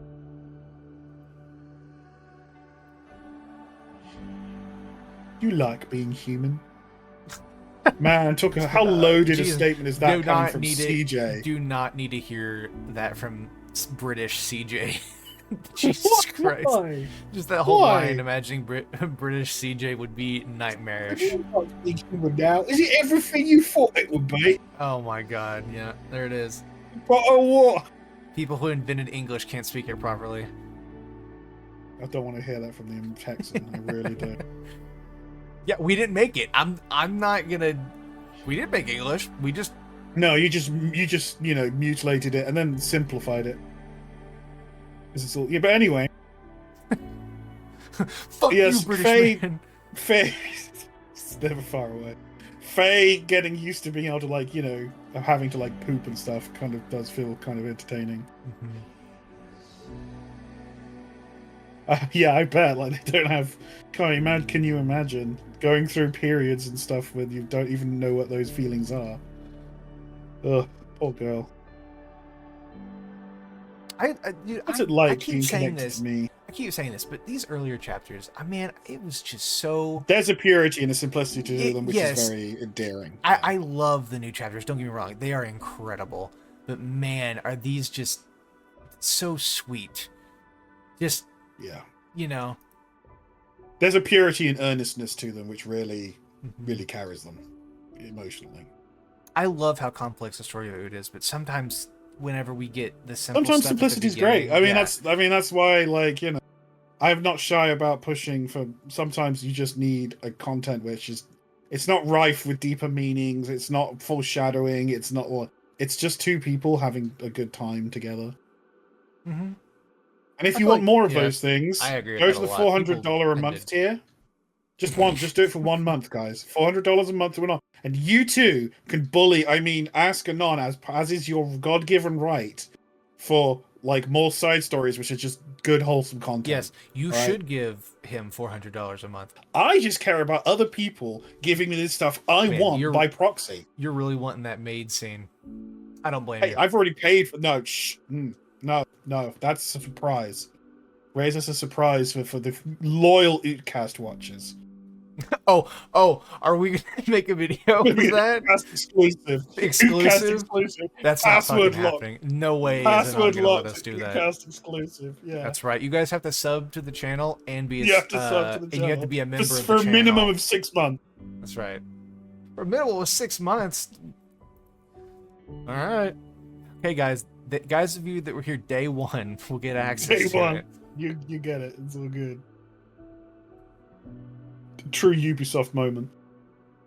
Right? It's going so well for them. But yes, you know, it's nice to see Sarah talking about negotiating but in a very real sense, on a physical level, Sarah has only been a human being for like 5 years. A handful of years. Mm-hmm.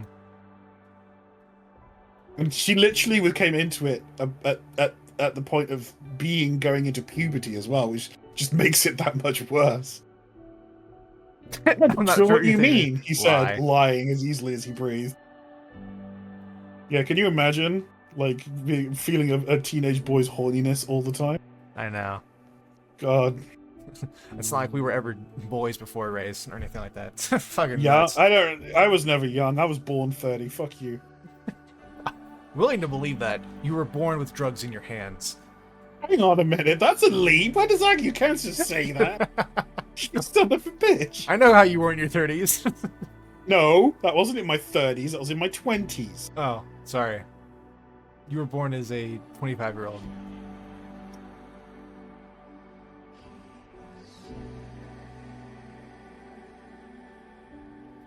Oh, it's adorable, really. Yes, something is different. You're attracted to her because she's fucking smoking hot. And she's not your sister anymore. And she's not your sister anymore. Yeah. Oh no, we're actually not related. Oh, who would have fucking guessed? Talk about a recontextualization. That biologically you kind of are, but it's whatever. I mean, clones apparently don't count according to Patreon, so. Ah, yes. That is true. I remember that.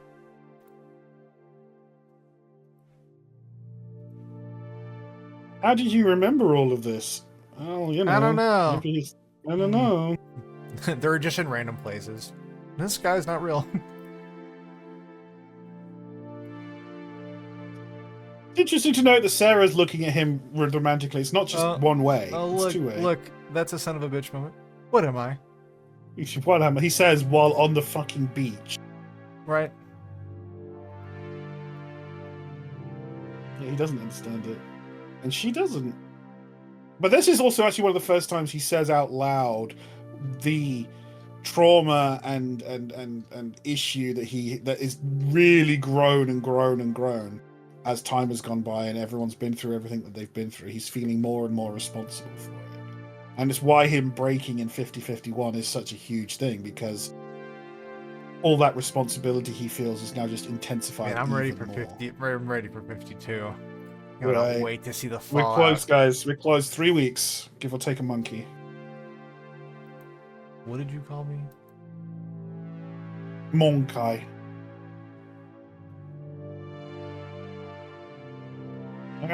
This is some very intrinsic questions that we actually take for granted now. Has just been, yeah, I mean, this gives us a lot of information. 15 actually is a huge info dump, which we kind of very easy to forget. That's what I'm thank you for saying that. Yeah, so yeah, the nature of the other side is a place of reflection, of thought and emotion. Every living soul is reflected there. One cannot exist in just one world. Everyone has a connection to it. Some people see it in their dreams, etc., etc. Some in their deathbeds. So we don't know if souls go there when they die, whether they came from there in the first place. But that's not 100% clear. Yeah, we don't get a. That's not something. The existing that ever gets outside time and focused on space is to a really key line. Like, that's the important thing. Like, it exists outside of linear time as we understand it. You can use the other side to go backwards, or apparently forwards in time. One would imagine, but you can't double back on yourself. That's one of the rules of time travel in Oot, is you cannot return to a place you've been to already.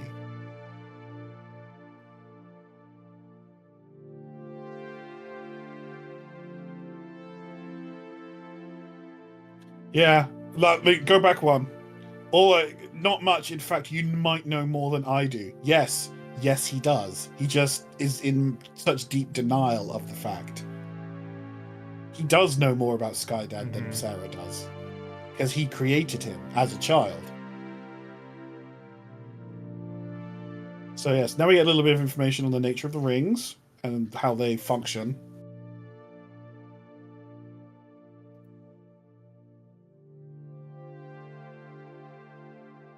Class today. Jamie. Bro, Jamie, what do you mean? What do you mean, bro? I'm not fucking gay, bro. I don't want to marry a dude. It's so fucking. Oh my god, that's just so funny. It's not even like he's not being homophobic. He's just like, as far as he knows, he's completely straight. So it's really throwing him for a loop, as it would. Well, I mean, again, I think we talked about this last video, but it's like, imagine being like, yeah, by the way, you're gonna marry all these girls and your best friend, and you're like, why on earth would I do that? He's like, he's my bro. I also really do like. It would be like, you know, it would be like if I was suddenly confronted with like, yeah, you're gonna marry these 3 girls and Techno, and I'm like, what? That's right. And you would be only if you were so lucky. But I also if I would be, you know, blessed under the suns. But my point stands is that what I'm trying to make the point is it's not that CJ's homophobic. He's just completely blindsided by the idea. Yeah, because he's also right now not fully mentally there when it comes to Jamie. Also, Jamie is Jamie's whole thing where the whole trope of her being pretending to be a dude. I think it's probably the best written one ever I have read. It's really funny. I mean, I've seen a few where it's done reasonably well. But yeah, it's certainly done. It's more really convincingly funny because we know is. that it's blatantly obvious, and CJ legitimately has a reason not to be like aware of it because he's just not fully aware of everything right now. It's just really funny, and Jamie does everything in her power to make sure that he doesn't fucking know. It's so funny because it's not that hard for her to make him not think about it. I mean, one of the cornerstones of CJ's personality is that he will accept from his friends whatever they present to him at face value at this point. It's not until later that he starts to really start thinking on their deeper motives. At this point, he will accept what they say completely at face value. That's the level of trust he has in them. So it's not that he's stupid even in this regard. I mean, but it also could be actually when it comes to. Oh yeah, but but that's Jamie, what I'm saying. I don't. No. That's what I'm saying though. No. That's what I'm saying though. Is that he has that level of trust, at least possibly in part. Well, because he's set up to be that person. Well, I don't. I think, in my opinion, I think Sarah, Crow, Kieran, and Jamie break that, for me at least, because they had no, as far as we're aware, they were not in control of that. And why would they be affected by that? Because they're not, but it's not a case of them like being drawn by that. What it is that if you have a certain set like positive traits, if someone is compassionate, if someone is empathetic, if someone is heroic, if someone is caring, if that's who they are, those aren't just traits that the goddesses will find attractive.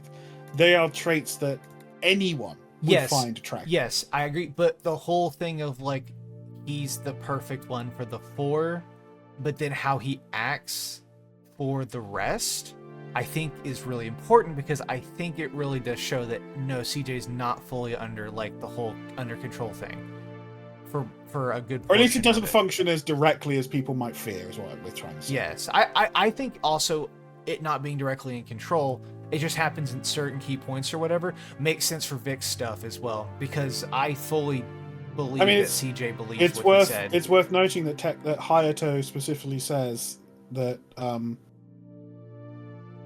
what little independence and freedom CJ has in his life is because the goddesses are like trying to influence him in their own ways, and it's basically like he's got some wiggle room because of that.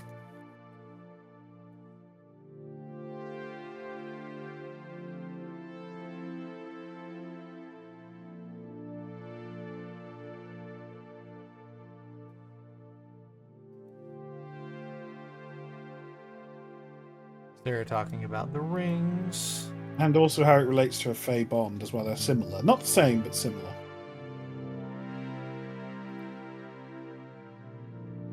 So yeah, this is Sarah quickly rules out that they're not Fae. They're something else. The white spirit that attacked you and the orange spirit. Yellow, but sure. Gold. You know. I mean, she's probably conflating the yellow and the red together. Sure. Because of the autumnal colors. because it was very red. Yeah. Yeah. They're beings purely from the other side. They aren't from anywhere, which rules out completely of being Fae.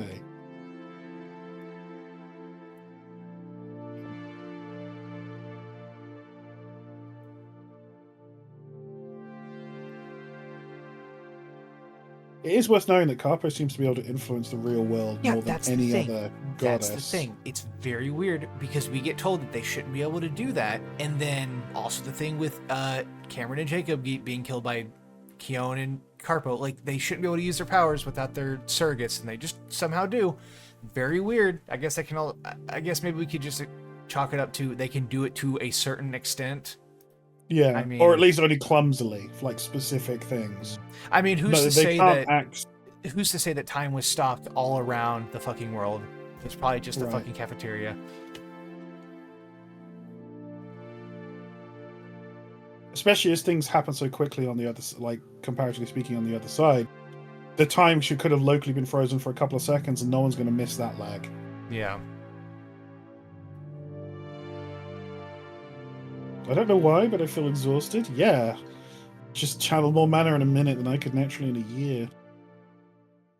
I do wonder if the reason that Sarah's vessel is cracked, as we learn later on, is because she is a merged creation, like we've been speculating. Maybe that's why her vessel is cracked. Yeah, it wasn't that her vessel was like. It would make sense, especially considering the fact that, like, okay, I would attribute that to the piece being broken off from Crow following OG, because Kieran was never not connected to Crow at that point, like ever in her, even whenever Crow didn't have the rings, they were still connected. Crow clearly says that she was never not connected to her because it was a direct link. What happened between Sarah, or that version of Crow, that piece, when it broke off, like it literally broke. Like it's like it was just talking about earlier in the chapter how the bonds that are unbreakable, it's not really true, they can be broken. Per the Crow log, we see that OG breaks the bonds to be able to not have everybody consume themselves, is what we assume. Yeah. I would say that the reason why her vessel is broken is because it's a broken piece of of Crow. Like it would make sense. Yeah. Yeah. Especially if it's being transferred from a shard into a Fae.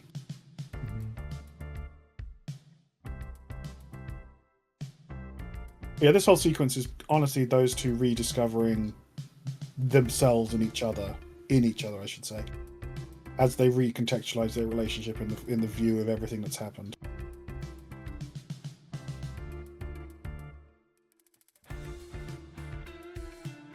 I think it's safe to say we're just going to do this one chapter. Oh yeah, no, we're already 2 hours in. Good lord. I mean, it's good though. I've enjoyed this. It makes sense that we would do info dumps on this chapter, even though we didn't plan to. This is literally. I mean, this is the arc chapter. crescendo. Yeah, this is the arc crescendo for this, so it makes complete sense. Arc crescendo chapters are always going to be pretty much just that chapter. Oh look, another one of everybody's Another favorite iconic screenshots. shot, yeah. Another iconic set of renders right there. Which Kieran later echoes in 51. Oh, right, I remember that. I wasn't even the one in this scene. Actually. Free drinks, how greedy. No, but if you want to go back something, do you want to hear something really stupid? What? Go back to when CJ got his chest open. Look how low his nipples are on his body. I wasn't gonna say anything. Did notice that. It's one tiny detail that for some reason has bothered me. And he just feels his might send an angry desire. note to you if we keep talking Right. about that. So we're gonna keep moving on. And they're adorably shy about it, feeling lust towards him. Things would stay the same. Oh, Ali's back. After all that. We're still in 15, my guy. I know. And it's done by chapter, as I recall. Just popped up for a couple of lines. Well, because I guess it's just for Sarah's internal. It's her internal monologue, yeah.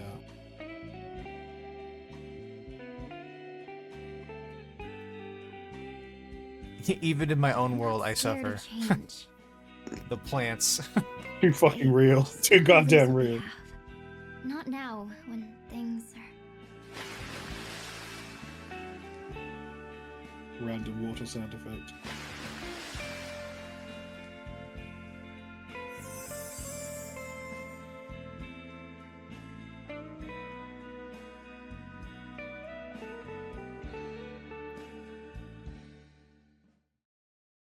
How long can I keep pretending that everything is alright like this? That we're just what we used to be? Oh, that's an Anon son of a bitch right there. That we're just what we used to be. I mean, Think about it. That's another one. Yeah. I'm telling you to make a note so you can add it. Yeah. I'm gonna have to rewatch this entire recording because I didn't make notes. You useless cretin. I usually do it, but we started super late after all the fucking talk we did. Well, and the tech stuff, yeah. Well, damn us for being social. This chapter is fucking long. We did spend like an hour just talking I know. about that, to be fair. But this is actually some very classic AVN, like, romantic sexual subtext moments with the going, but like encapsulated down.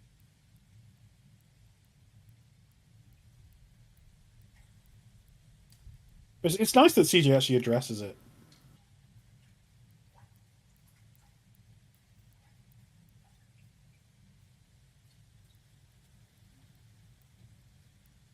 And this just kind of directly tackles how things have changed, but like they're still super close. And it kind of also indirectly connects to how they don't care about labels in that way. Like, yeah, kind of. When you're a spiritual entity, you don't really.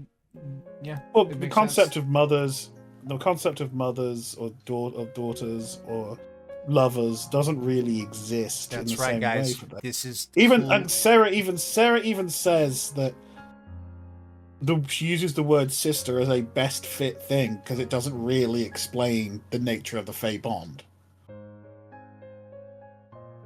It's just the next best word that could fit.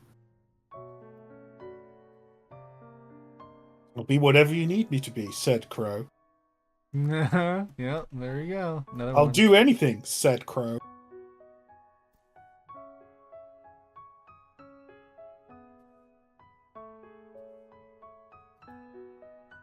But this is also the crux of why CJ doesn't, even as things warm up between him, or I should say things thaw between CJ and Crow in later chapters, he can't accept Crow as a romantic partner in potentiality until she understands that she needs to think of herself as a person as much as she thinks of CJ as a person.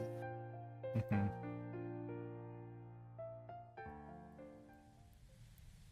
Change is inevitable. Even for long-lived beings like us. You can live 200 years and still be afraid to lose something precious. But sometimes...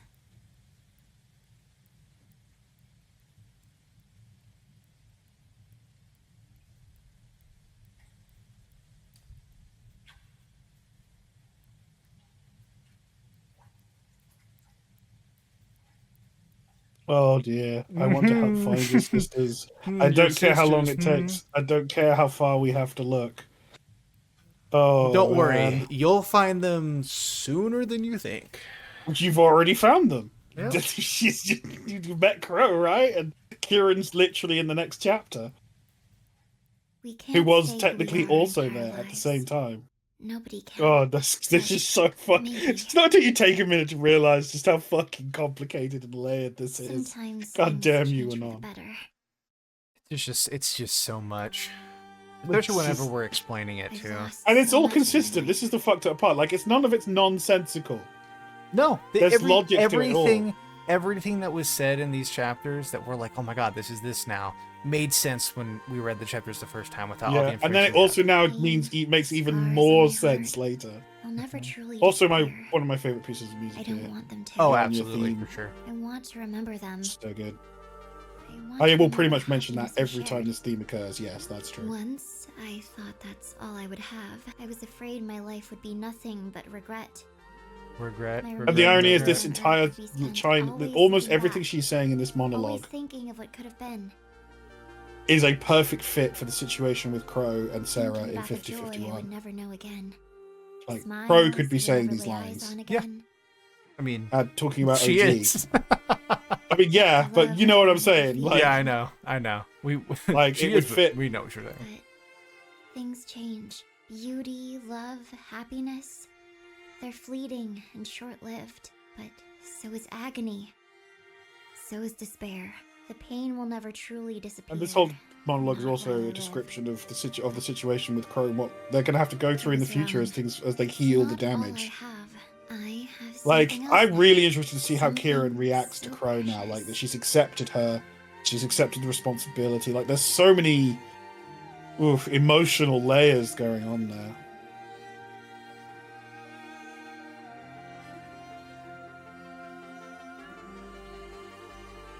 But it's really important that Sarah makes the choice here. She's the one who actually initiates it as a romantic thing. CJ absolutely yes, and could we have just gone also with it. know that this is them bonding officially to become the word that I cannot pronounce. Ilnin. Yeah, yep, that. Even though it looks like this for us and for CJ, Sarah says it later that this is not what she saw. This is where they bond spiritually, yes, because You don't have to be afraid it's just that to a anymore. human, sex is a very emotional, That's right, spiritual guys. experience. You and your sister. My sister, bro, we talked about Leaves may this. fall, Flowers may I wither love, and die. I love that it's Summer sweetness may turn to all winter's eye. AVN tropes into one. Summer sweetness may turn to winter's eye. Summer sweetness may Mhm. turn to winter's ire. God damn it. Yep, that's another one right there. That's another one right there. But life blooms again. Beauty never vanishes forever. Color returns over the eastern horizon. Darkness recedes as surely as the tide. I mean, if our theories about Oot in general are correct, this is literally Oot's themes encapsulated right here. Yes. I haven't all known of it. this love in Got a generations. good feeling I that haven't the known this darkness love is- in generations. God fucking damn it. Oh, well, that's pretty fucking. I mean, again, one of those things where it's like that's clearly Crow reference, but also could be talking about her sisters. You could Yeah. make that. You could absolutely, and that's probably what we assumed in the first place. It's talking about human generations. The love of someone But that then, truly why sees would you, it? The real you. Why would it be that? Yeah. Yes, this is the Elin Nin bonding You out there moment somewhere? between the two of them. Can you see me? Like I can see him? Okay, are you out there somewhere? Can you see me like I can see him? So Again, possibly talking to Crow right Feel the now. warmth in my heart. This sequence, oh my god, there's like Yeah. 3 of them back to back. Feel the touch on my skin. see the love in his eyes with me.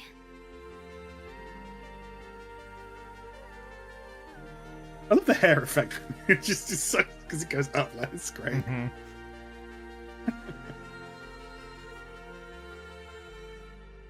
Gosh, but you do realize this means that there's multiple Elin Nin bonds going on at the same time now with CJ, because he gets one with Teresa as well. Yeah, that's very. Yeah, that is. Or Omra, to be exact. The way forward. Thing we won't be didn't talk easy. about that you can have more than one. We'll be challenged. We will be tested. I mean, it's just a state of love, right? It's a declaration of just how committed you are. Jamie? CJ, Sarah, can you hear me? Wake up, wake up. Poor Jamie, freaking out, and they're busy having a spiritual epiphany. I forgot that's how Be it by ended. my side, Yeah. as long as we're together. It's really important. I know I've we can done a do couple of anything. playthroughs fairly lately in preparation for this and other things that we've got cooking for the future. But Oh my. Mm-hmm. No, go on. and it's just there's a lot in chapter 15. Chapter 15's got a ton. There's 2 chapters in Jamie's arc which got a huge amount of foreshadowing put into it. Like, there's a lot, my guy. Like, so fucking much. And I can only. I am genuinely scared about what happens when we reach chapter 29, because that chapter is the longest chapter in Oot, and it is a chunky boy, and there's so much happening in it. Yes. Well, luckily for you, if it ends up being super long, I can cut it and save all the viewers to having watch a 5-hour long video or whatever it would end up being. Well, that's Doing what we a did part with two is always 51, fine. right? So yes, but yes, Not a this big is fan of the the end of- chapters going super long. But yeah. no, but this is the end of tonight's cast. It was a long one because this is actually, like we said, surprisingly or unsurprisingly, there's so much to unpack in this chapter because of how much it overlaps with 50-51, with Crow, with Sarah, with so many underpinning elements of Out of Touch. Mm-hmm. I hope you've enjoyed it. I've enjoyed it. And I hope we'll see you again next time. We will, but you should also join the Oot Discord and grab yourself the brand new Ootcast roll to allow you to get notified whenever I decide to edit and post videos. It's true. Will happen it's entirely up to randomly. him. Might as well get a ping for it.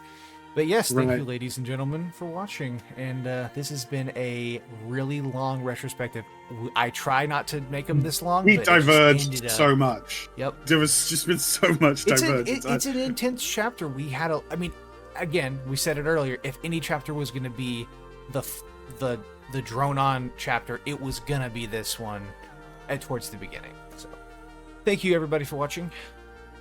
We will see you. And I'm sure we will be droning on many more times in the future. Oh yes, even in the outro. For sure. See you, ladies and gentlemen. Goodbye.